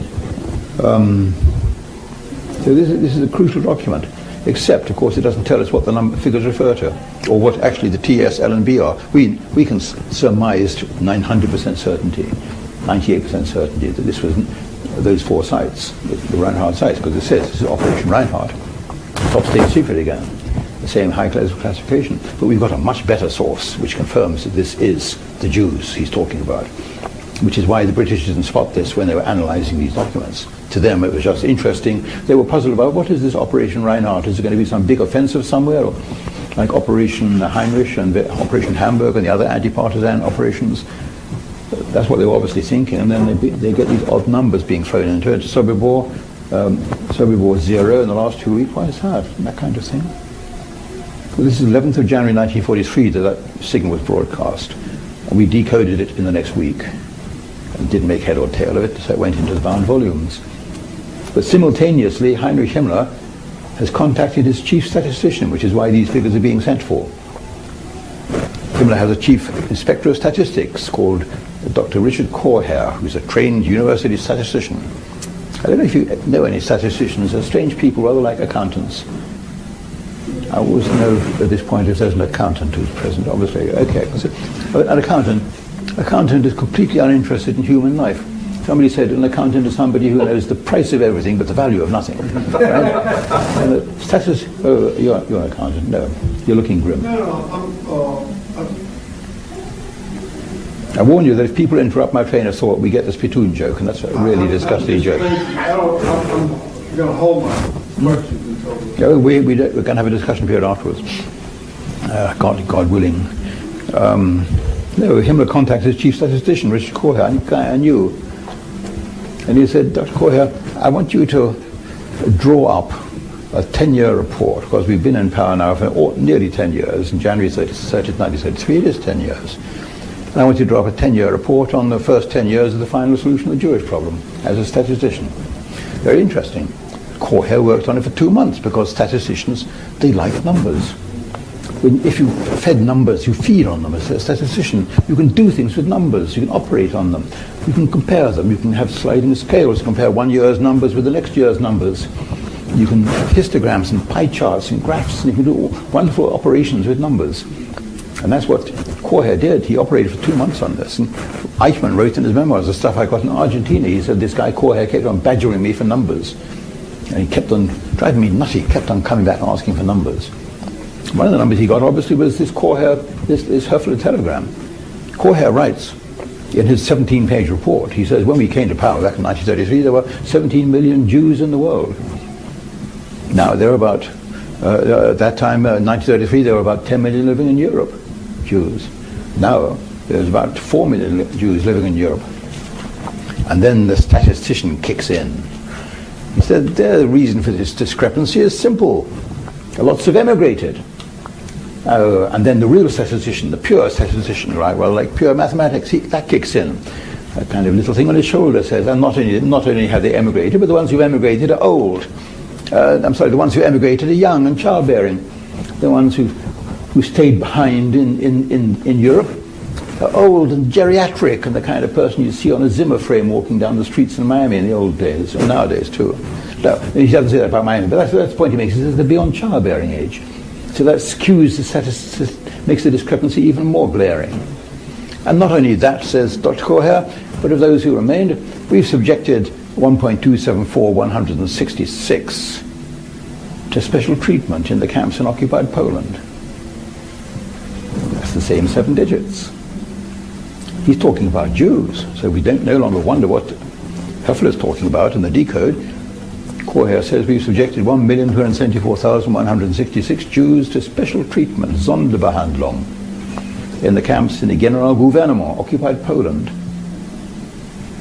A very ugly sentence indeed when you think about it. Is subjecting something to some kind of treatment in the camps seems rather terminal. And Himmler spots that straight away, and he writes a reprimand to Korher.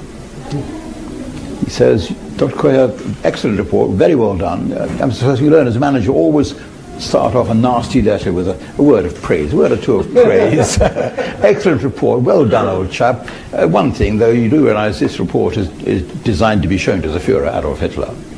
So I'm going to ask you to write it shorter, please, about 10 pages. Oh, and that sentence, I want you to change the wording slightly to read 1.274,166 has been channeled through the camps in occupied Poland, further east. Notice the difference in tone there. It's no longer something nasty happening in the camps, whatever Sonderbehandlung is, which is special treatment. It's something rather pleasant happening.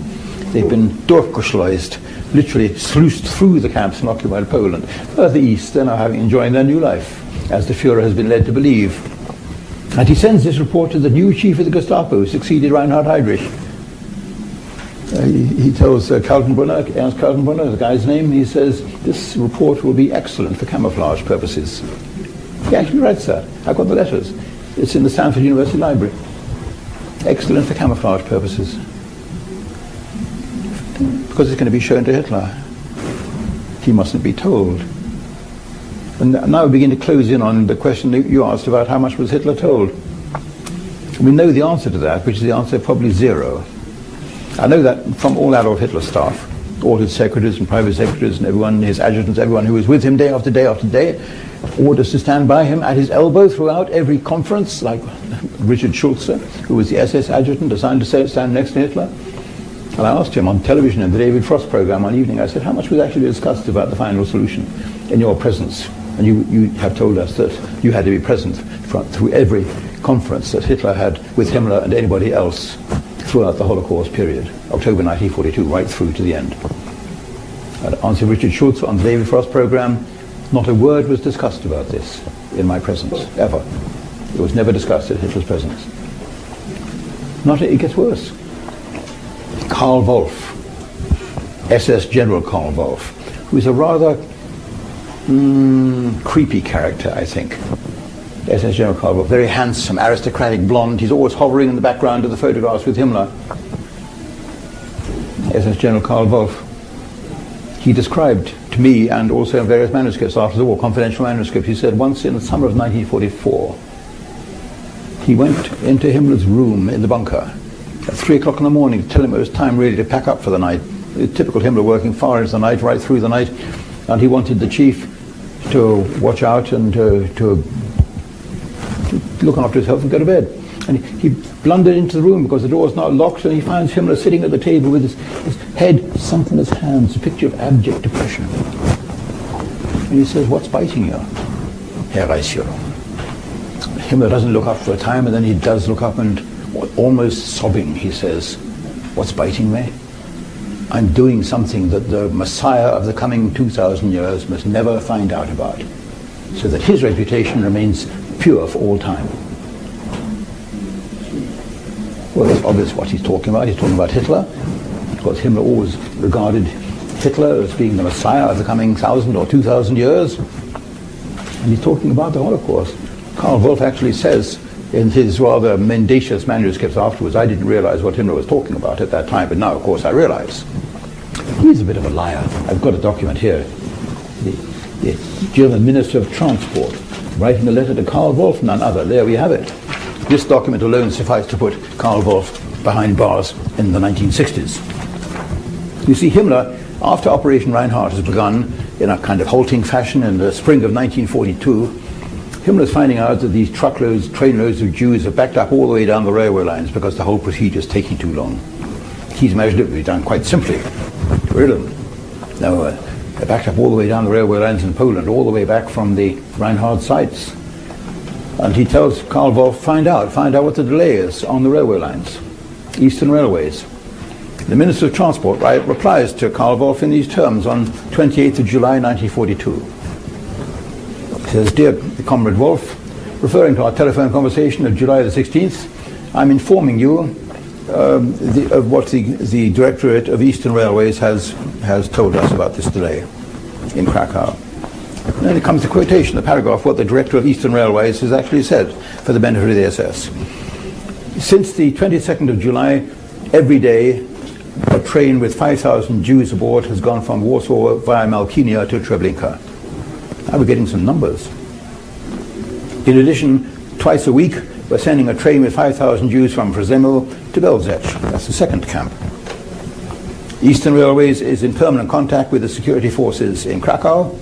This is declared, has given their approval for the transports from Poland via Lublin to Sobibor, that's the third camp, to be halted at Lublin until the reconstruction of the railway lines have been completed, which will be in about October.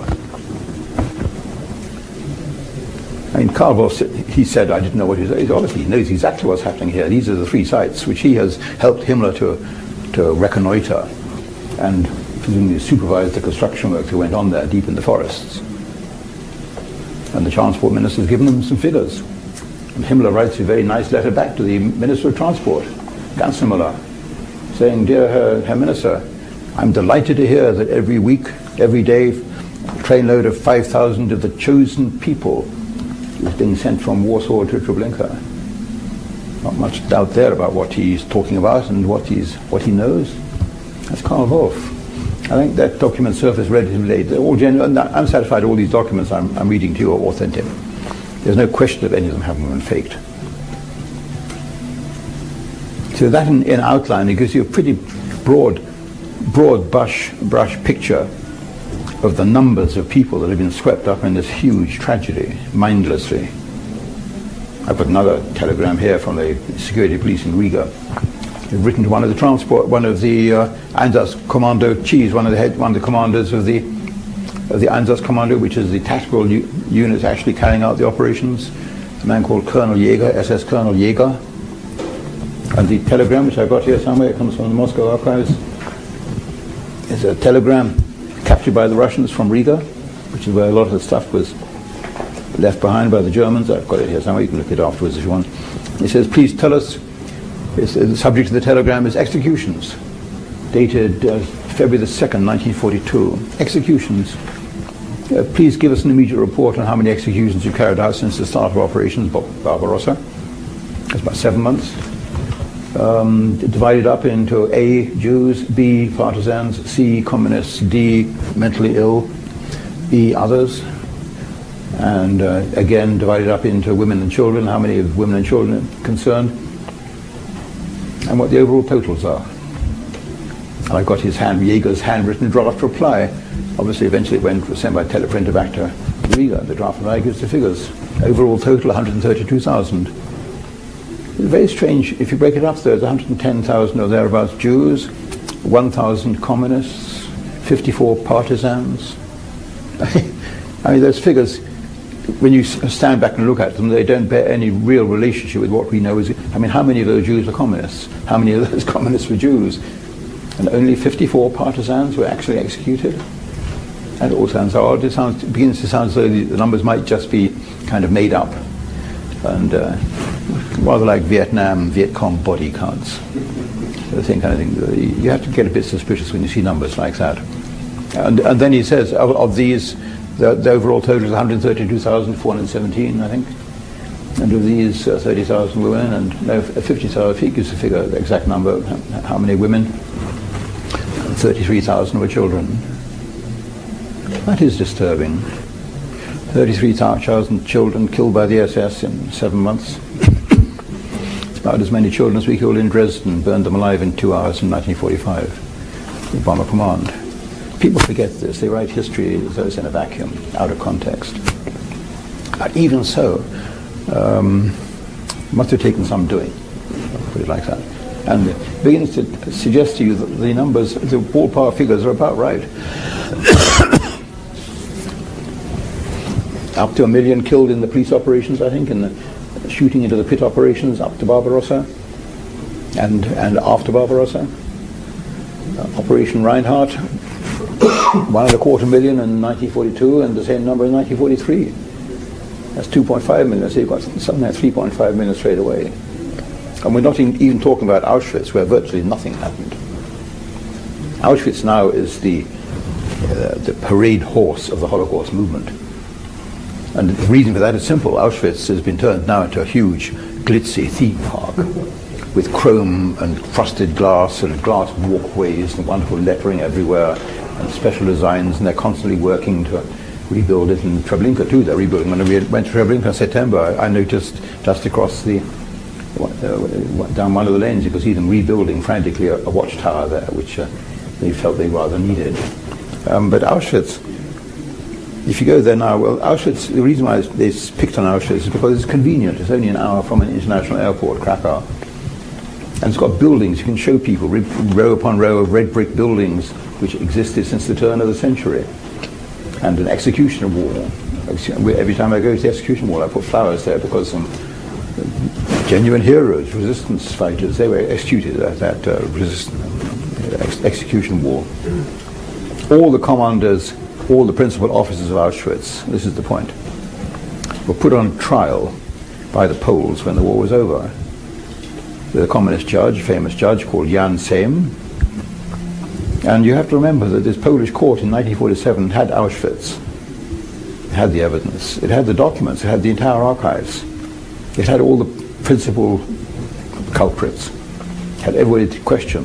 And on the final day of the trial, when half of them were sentenced to death and hanged on the following day, the judges, in their judgment, which you will find on my website, actually a verbatim newsreel, they said these 22 men were responsible for the running of this cruel concentration camp, Auschwitz, in which during the war years up to 300,000 people of all nations died. Not killed, but up to 300,000. What happened to the 4 million? The original memorial in Auschwitz, 4 million, which has now been replaced by an identical size and shape memorial, fits into the same slot in the ground, to 1.2 million. They invent these figures. I think you go from 4 million to 1.2. Well, they had to, because the communist government had been overthrown in Poland and been replaced by a normal westernized government, and eventually the game was going to be up. And so they decided we better cut our losses while we can. But even so, they didn't come down to the original courtroom figure of 300, up to 300,000, including all those who had died in the hideous typhus plagues, which we know from code breaking had wiped out hundreds of thousands. Yes? I was sure the Germans kept meticulous records of how people died. In Auschwitz, it was like 300,000. About that. People normally, but then the argument against that is they didn't regard the Jews as people. And they were just dealt with kind of with the left hand. So that is a plausible argument and difficult to contest, except on the math basis and say, well, how do you do it? And the math basis is really a real killer here because, for example, although Operation Reinhardt ended in October 1943 formally, in March 1944 the Germans invaded Hungary, and that was another 500,000 Jews. What happened to them? Well, Professor Van Pelt, he came and gave evidence for Lipstadt in the Lipstadt trial, and I had him in the witness box, and I cross-examined him, and I said, how many were we talking about? He said, about 450,000. I said, what happened? Oh, they were sent to Auschwitz and liquidated, he said. I said, yes, that's the official version now, but can we discuss that, please? What period of time was this? He said, that was in the spring of 44. I said, it was May 44, wasn't it? The last 3 weeks of May, 1944. He said, that's right. So I said, now you're telling the court that the Sonderkommando in Auschwitz was able to process 450,000 Jews in the space of 3 weeks. Is that what you're telling the court? And he realized the trap he had fallen into. But he had to say yes, of course. And I said, Professor Van Pelt, have you any idea what 450,000 Jews weighs? We don't think of them in terms of weight, how much meat it was. The answer is about 40,000 tons. Have you any idea how long it would take to do that, and how long and how much coal it would take to cremate 450,000 people? Going on your own figures for the crematory, it would take about 20,000 tons of coke or coal, wouldn't it?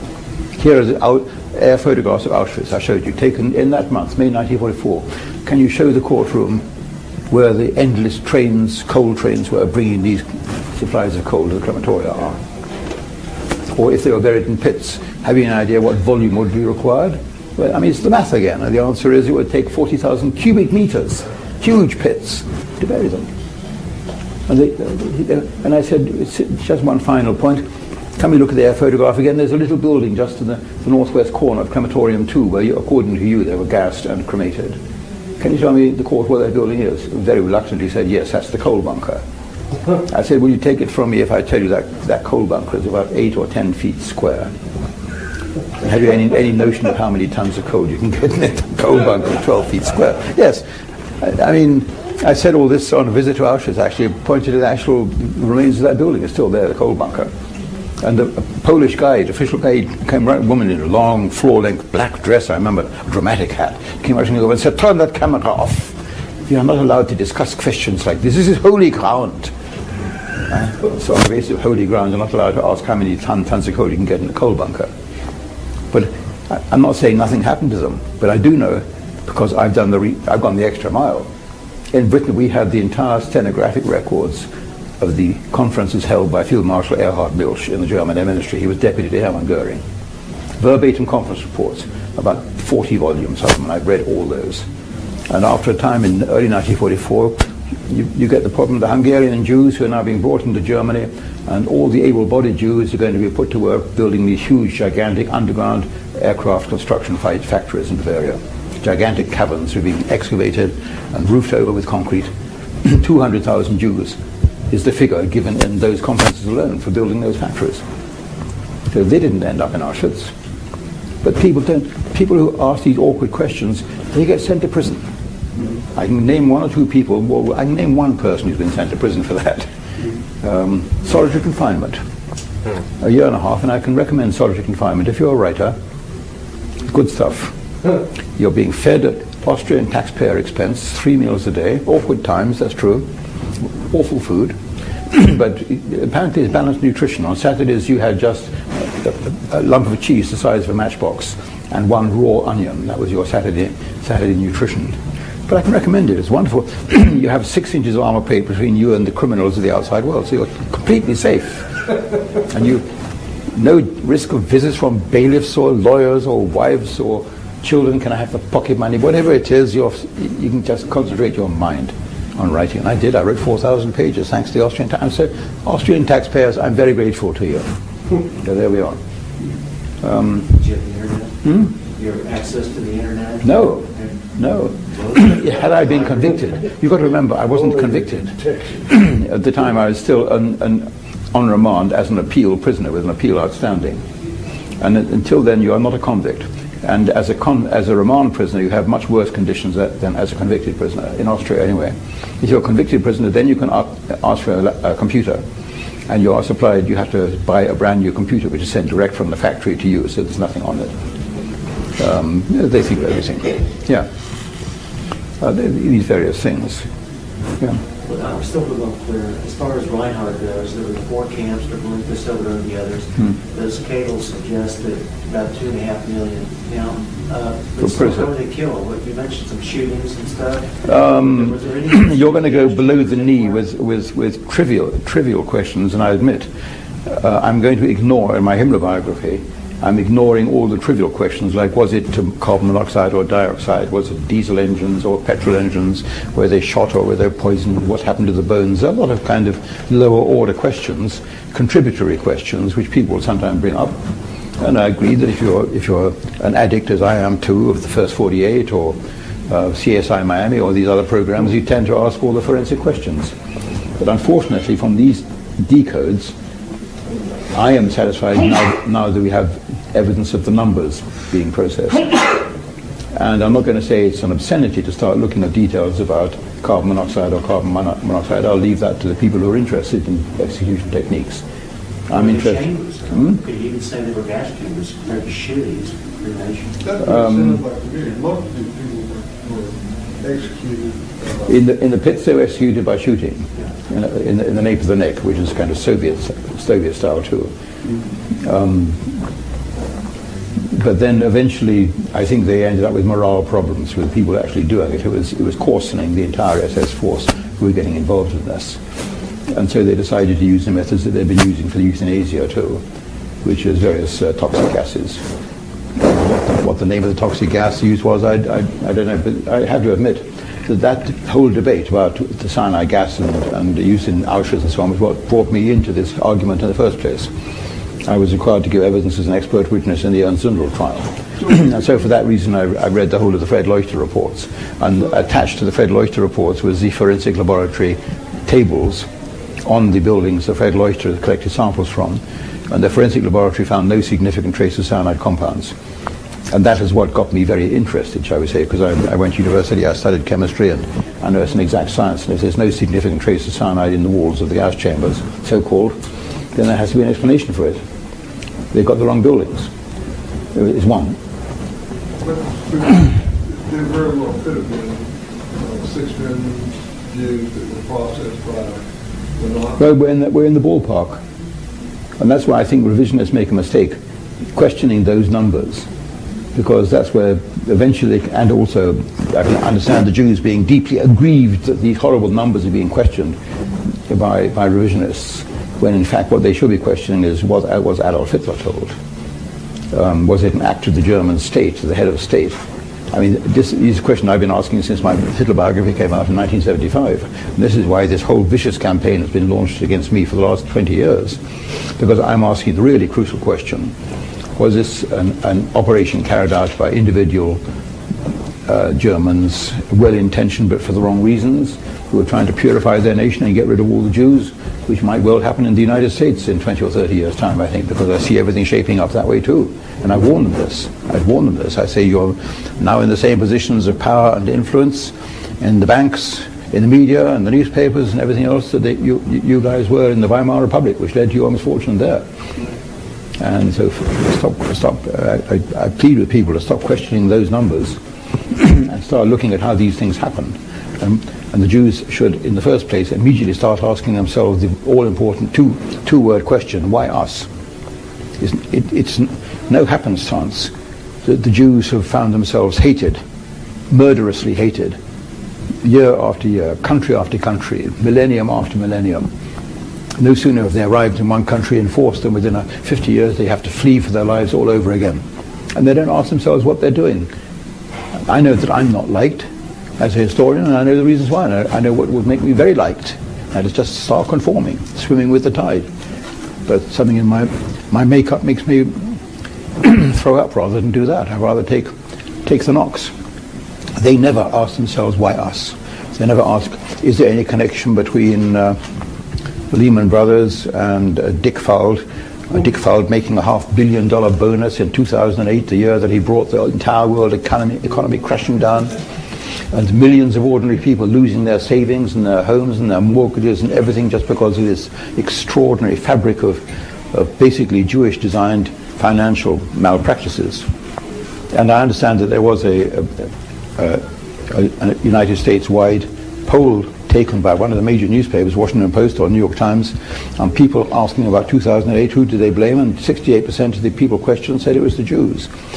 And I thought, that's an extraordinary number. If I was a Jew, I'd be run straight away to the nearest travel agency. I would be getting the hell out of here. Yes. And I thought, that's not what I thought about the American people. I thought most of the Americans don't give us tuppence for they're just interested in where their next Big Mac is going to come from, or their Whopper Burger. So, David, do you think that a main push for the Holocaust as it is today, the way it's reported by them, was in part to protect the banking structure that financed Hitler? I think that is the reason for them going after people like us, because we also ask the subsidiary, ancillary questions, like who was really to blame for the depression in 2008. Look at all the big names. Look at the big names in the federal banking system, Federal Reserve, this kind of thing. Why are they always Jews? People ask, the big newspapers don't dare ask these questions because they're impolite and bad taste. I'm not notorious for having good taste. I'm the one who said more women died on the back seat of Ted Kennedy's car in Chappaquiddick than ever died in that gas chamber building in Auschwitz, because nobody ever died in that, because the building wasn't even built until 1948. We now know. The polls admit it was built in 1948, the one they show the tourists. And for saying that, I was fined $10,000 by the German government. Was there a bigger push in America, let's say because of the Fed and Weishaupt and all those who created it here? Could you say there's more of a push to push the Holocaust in America versus, say, Europe? The reason that they push, as you call it, this historical episode, is because it comes down like a safety fire curtain in the interval in a theatre in New York or in London. As soon as awkward questions get asked, it's look how they've suffered. I know this because one typical example, on just a one-person level. In Key West, there's a street called Duval Street. That's the main street, like Bourbon Street in New Orleans. That's what every city has one. In Key West, they have 20 T-shirt shops in that one street. All 20 shops are owned by one Israeli family. The local state's prosecutor told me that this family is into money laundering, the drug business, and there's one shop they weren't able to, they investigated all the others, there was one they hadn't. So eventually 3 beautiful girls came up to me, side story, but they came up to me and they said, would I do them a favor? And of course I naturally said yes, and they said, would I go to the shop and get their pay because the Jewish owner had refused to pay them for the 4 weeks they'd been working in there. Well, I said yes, but I went round to the local police and I said, can you lend me a cop tomorrow? Because I'm going to have this rather ugly task to go around to a local Israeli shop manager and ask him to pay several $100 or $1,000 to these girls who've done the work, and he's decided not to pay them. And the cops quite rightly said, Mr. Irving, we'd like to help, but we can't help because this is a civil matter, not a criminal matter. And I said it may become a criminal matter. And the job of the policeman standing in the background is simply to ensure that there's no breach of the peace. And he said, no. He said, oh, wait a minute. You say this shop on the corner of Southern Street and Duval? I say, yes. Oh, that is the one the state prosecutor has been trying to get his hooks into for a year and a half. Go and see the state prosecutor, a man called Meyer, another Jew, but he was a Brooklyn Jew. When I went to see him an hour later, and this guy Meyer, he said, Mr. Irving, we've had our eyes on that shop and the management for the last couple of years. We hate them, these Israelis. He said, I'm Jewish, I'm from Brooklyn, but the Israeli Jews who are here in Key West, they are the scum. They prey on the tourists, they prey on the cruise liners, they've got all these tricks they do, they run their credit cards 3 times, this kind of thing. And he told me a lot of the tricks they use. The special Hebrew words they shout to each other when they get a victim that they can scam. So he went along, and you'll see the point of this now. The following morning, 9 a.m., we went to the shop for the manager that's there, and they go in, they ask me to wait outside, so he goes in with the cops, and they say, we've got these girls you're in deep trouble, the manager's called, because these 3 girls turn out not to have got work permits, then you're going to be fined $10,000 for each. And at this I heard the voice, this whining wail come from the manager.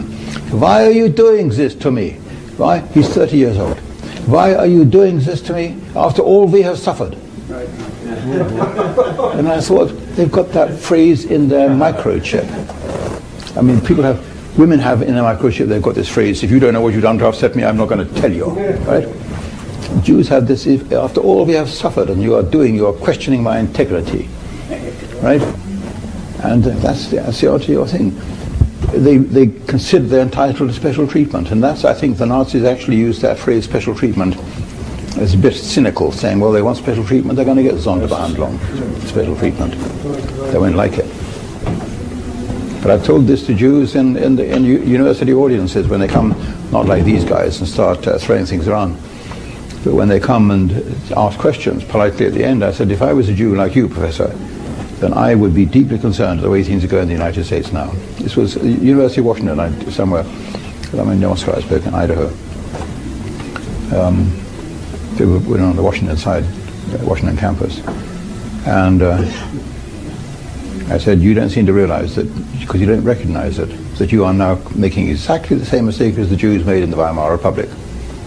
And then when everything goes belly up for them and they start boarding the trains heading for the east, they're wondering, why is this happening to us? Why are they doing this to us? Well, the sad thing is that most of the people to whom it happened were totally innocent. They were the innocent small fry. It was the big guys, it was the Dick Fowles who had brought this misfortune on them. I don't think Dick Fowler is going to feel uncomfortable in his skin at present. He's got his $500 million bonus and he went on. He refuses to be interviewed, but the BBC interviewed him. It's quite amusing to watch him. He thought it was going to be a kind of US kind of pussyfooting interview. The BBC went in there with the facts and figures and questioned him. You got a $500 million, didn't you? Bonus when you retired from Lehman Brothers. Lehman Brothers? Yeah, Dick Fowler, CEO of Lehman Brothers. And he said, no, I don't think that can be true. And the BBC said, well, we know the figures. You got $230,000 as a payment.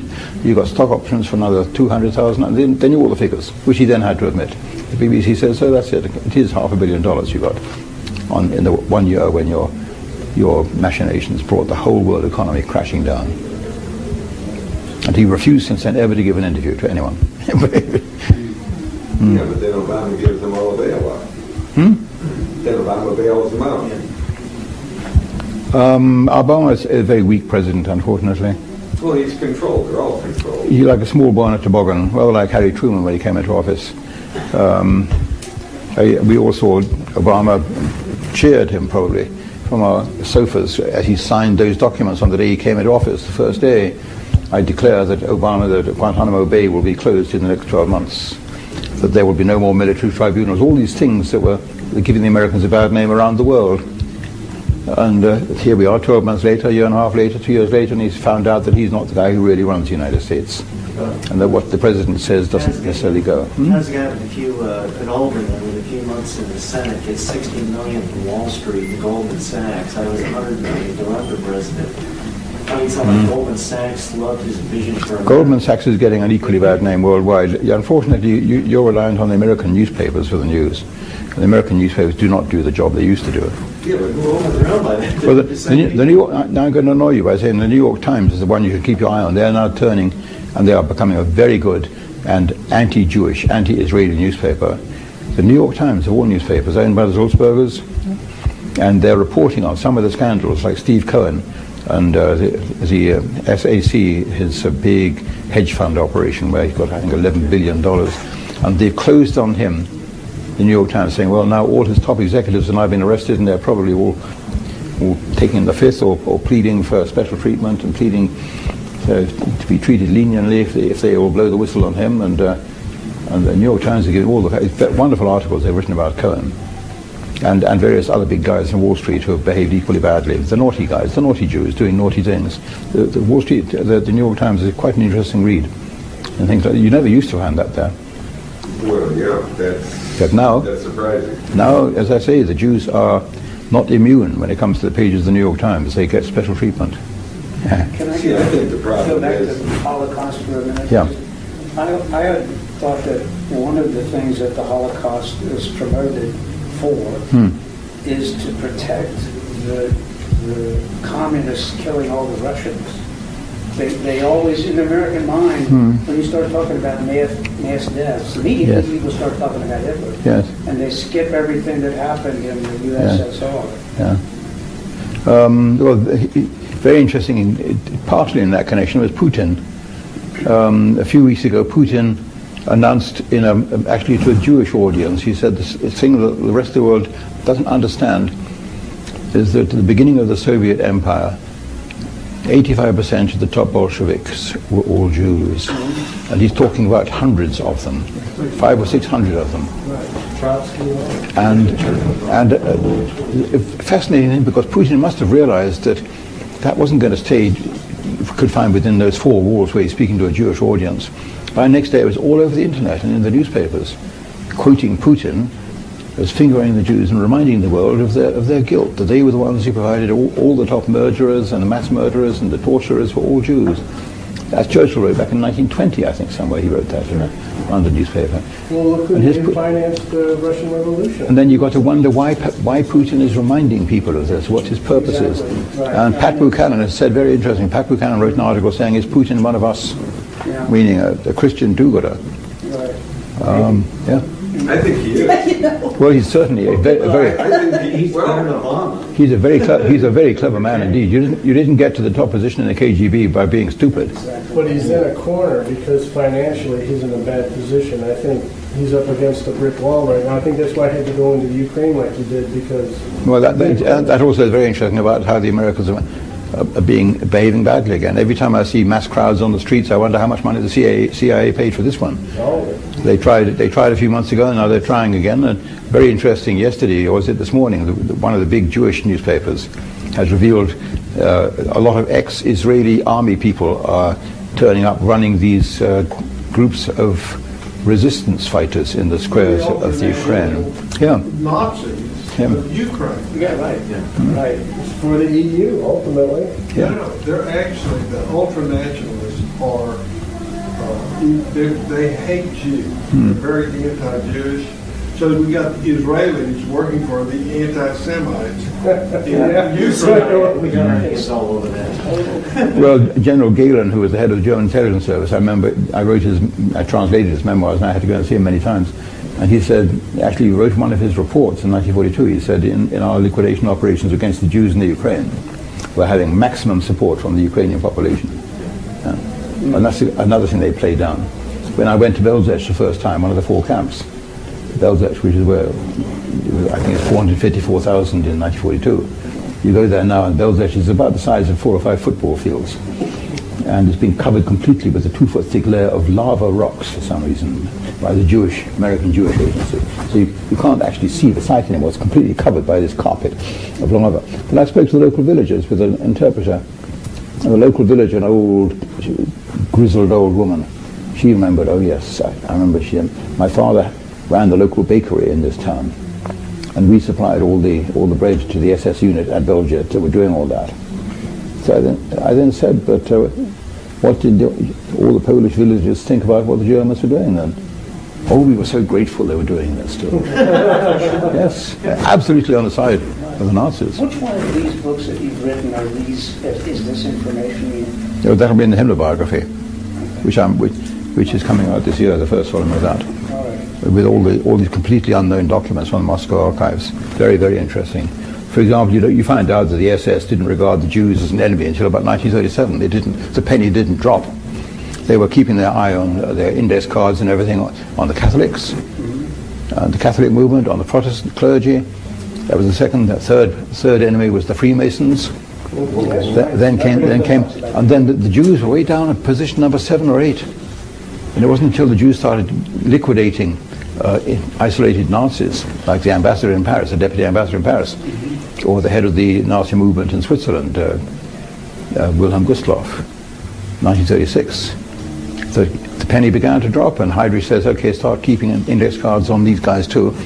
And there are very detailed instructions on how to keep the indexes, card indexes. Magnificently kept different card indexes, which just grew and grew and grew, these card indexes. So when the crunch came, it was relatively easy for the SS to go in and find all the Jews, because they had them all in their card indexes. But then also we know from Eichmann's papers, Eichmann was baffled about how much assistance he got from the Jews. A very interesting story in the New York Times again. About 2 years ago, I clipped it out and I've used it. The headquarters of the Jewish community in Vienna was being sold. Everything was being emptied out, and the building was being sold off for this real estate value. And the construction workers emptying the building had found 350 boxes, archive boxes, filled with all the answered questionnaires of all the Jews who were going to be shipped off and emigrated. At that time they were still emigrating to America and elsewhere. And the question the New York Times asks is, who actually drew up these questionnaires and filed them and made them available to the SS?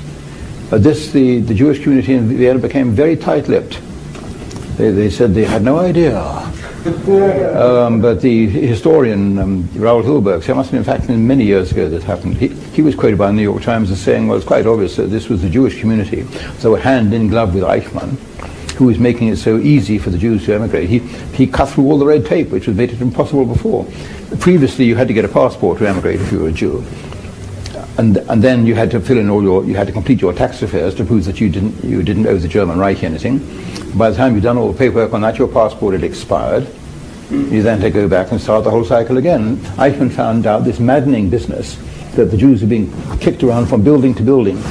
And he said, we'd taken over the Rothschild Palace in Vienna, my staff and I, and we had everything under one roof, and we cut through all the red tape, and everything was done from one desk to another, and within the space of one visit they had all the papers and clearance that they needed. And the Jews were so grateful, because not only that, also the penniless Jews who came to us and couldn't afford it, we made the rich Jews pay for them. Robin Hood, he said, and what is the thanks I get for this? That's what he actually writes in the memoirs. What's the thanks I get? Nothing but slime poured over me, and I'm the one who made it so possible for them to emigrate in the first place. And of course, they got him for what he did later on. I think we're going to have at least a 10-minute pause now. First of all, so you can get a drink, coffee or drinks for 10 minutes. We'll have it for 10 minutes. It's what I call a commercial break, because I've come here very heavy laden, and this is your chance for me to sign books and take anything you want to away, and take them please in plastic bags. I've got a special signing pen with me. And they are packing the restaurant for my birthday. So I've got a couple of very quick questions now. Very quick one-word answers. Okay, I'll make it as quick as I can. You may have seen the video, or maybe others in the room have seen it, but there is a video on the internet where a gentleman produces 10 authentic newspapers, American newspapers, that say 6 million Jews. Okay. Have you seen that? Coincidence. Coincidence, okay. You can do it with probably any digit or any number you want. Okay, very good. Insignificant, yes. Thank you. A second question. Jerome Corsi wrote a book, Indicates Hitler Survived, actually made it to Argentina. Any comments about that? I knew Otto Günscher. He was one of my first people. I knew Otto Günscher was Hitler's chief SS private adjutant. He himself carried Eagle Brown body up the staircase. He describes me how Heinz carried his body up the staircase, wrapped in a blanket with typical brown shoes sticking out at the bottom. He said that when he went back downstairs, he discovered that his tunic was smelling of cyanide almonds. So he deduced that he was around to swallow cyanide. And he gave me a long description. He actually drew a sketch for me of how the bodies were lying. There's no question at all. First, I'm the only person who ever talked about that. G-U-N-S-H-E. G-U-E-N-S-C-H-E. Winshaw. He died a couple of years ago. He's a very nice upright guy, stand-up guy. Two more questions in there. Who's going to carry on all this work that you've done? I'm carrying on. I'm still standing. I'm talking to the hard fence. Yeah, I'm very annoyed. I get more and more emails nowadays from boy who writes me saying, guys who write me saying, I first read your books 41 years ago. That's literally one that I got last week. Okay, next. Yeah. But I'm glad to say a lot of youngsters saying they're no longer reading, which is good. Can we help you with your scores with the United States? You've got some trouble with people letting you into the country. Can we help you at all? One of the biggest problems I've got is if I'm back in the United States, I've got about 10 tons of possessions over here kept in storage, including about 3 tons in global storage. So that's yes? Well, it costs money every month to pay for them. And so I will then have to take radical decisions on that. But I'll cross into it when I get hurt. I had a lady running a bookstore in Atlanta, but she got out of after a year doing that. So I'm running myself at present. No more questions. When you get the rest of your books out, or the ones that haven't been, you always find all my books will be announced on irvingbooks.com. Irvingbooks.com. Okay. See, I pulled that up a number of years ago. It didn't. I just found out, I think 2 years ago, that you were selling. Irvingbooks.com has all my books and products and talks and everything. It's a very, very good bookstore, which we, after my first bookstore was smashed by hackers in 2009 with very serious damage. It took 6 months to repair that damage. We then rebuilt the bookstore entirely from the ground up, and that's the one you find on the Irvingbooks.com. And that will permanently be there, whether I'm in the United States or not. Anything I'm sorry, but it's okay for you guys because you're in the United States. The English hate it if they buy a book on that bookstore. They've got to pay postage from the United States. Which ain't cheap. I mean, there's all the postage about $60. So they pay $40 for the book and $60 for the postage. Last thing, I want to try to summarize what I learned just real quickly. I'm probably the slowest guy in the room. But you're not questioning the 6 million Jew number as far as 6 million Jews have died. You're questioning what Hitler knew and also the existence of gas chambers. Do I have it right? Not entirely right. Not entirely, okay. On the numbers, I'm very cautious, but you've seen what numbers are justified. Okay. Assuming that the people feeding the numbers into that system were not just doing Viet Cong body count. Okay, thank you. Exaggerating their own powers. Thank you very much. Thank you very much. Enjoy it. Yeah. Appreciate your time. I think we should definitely do the math every time somebody comes up with numbers or facts and say, well, is this possible? The answer is no. Probably isn't. Right. So there is,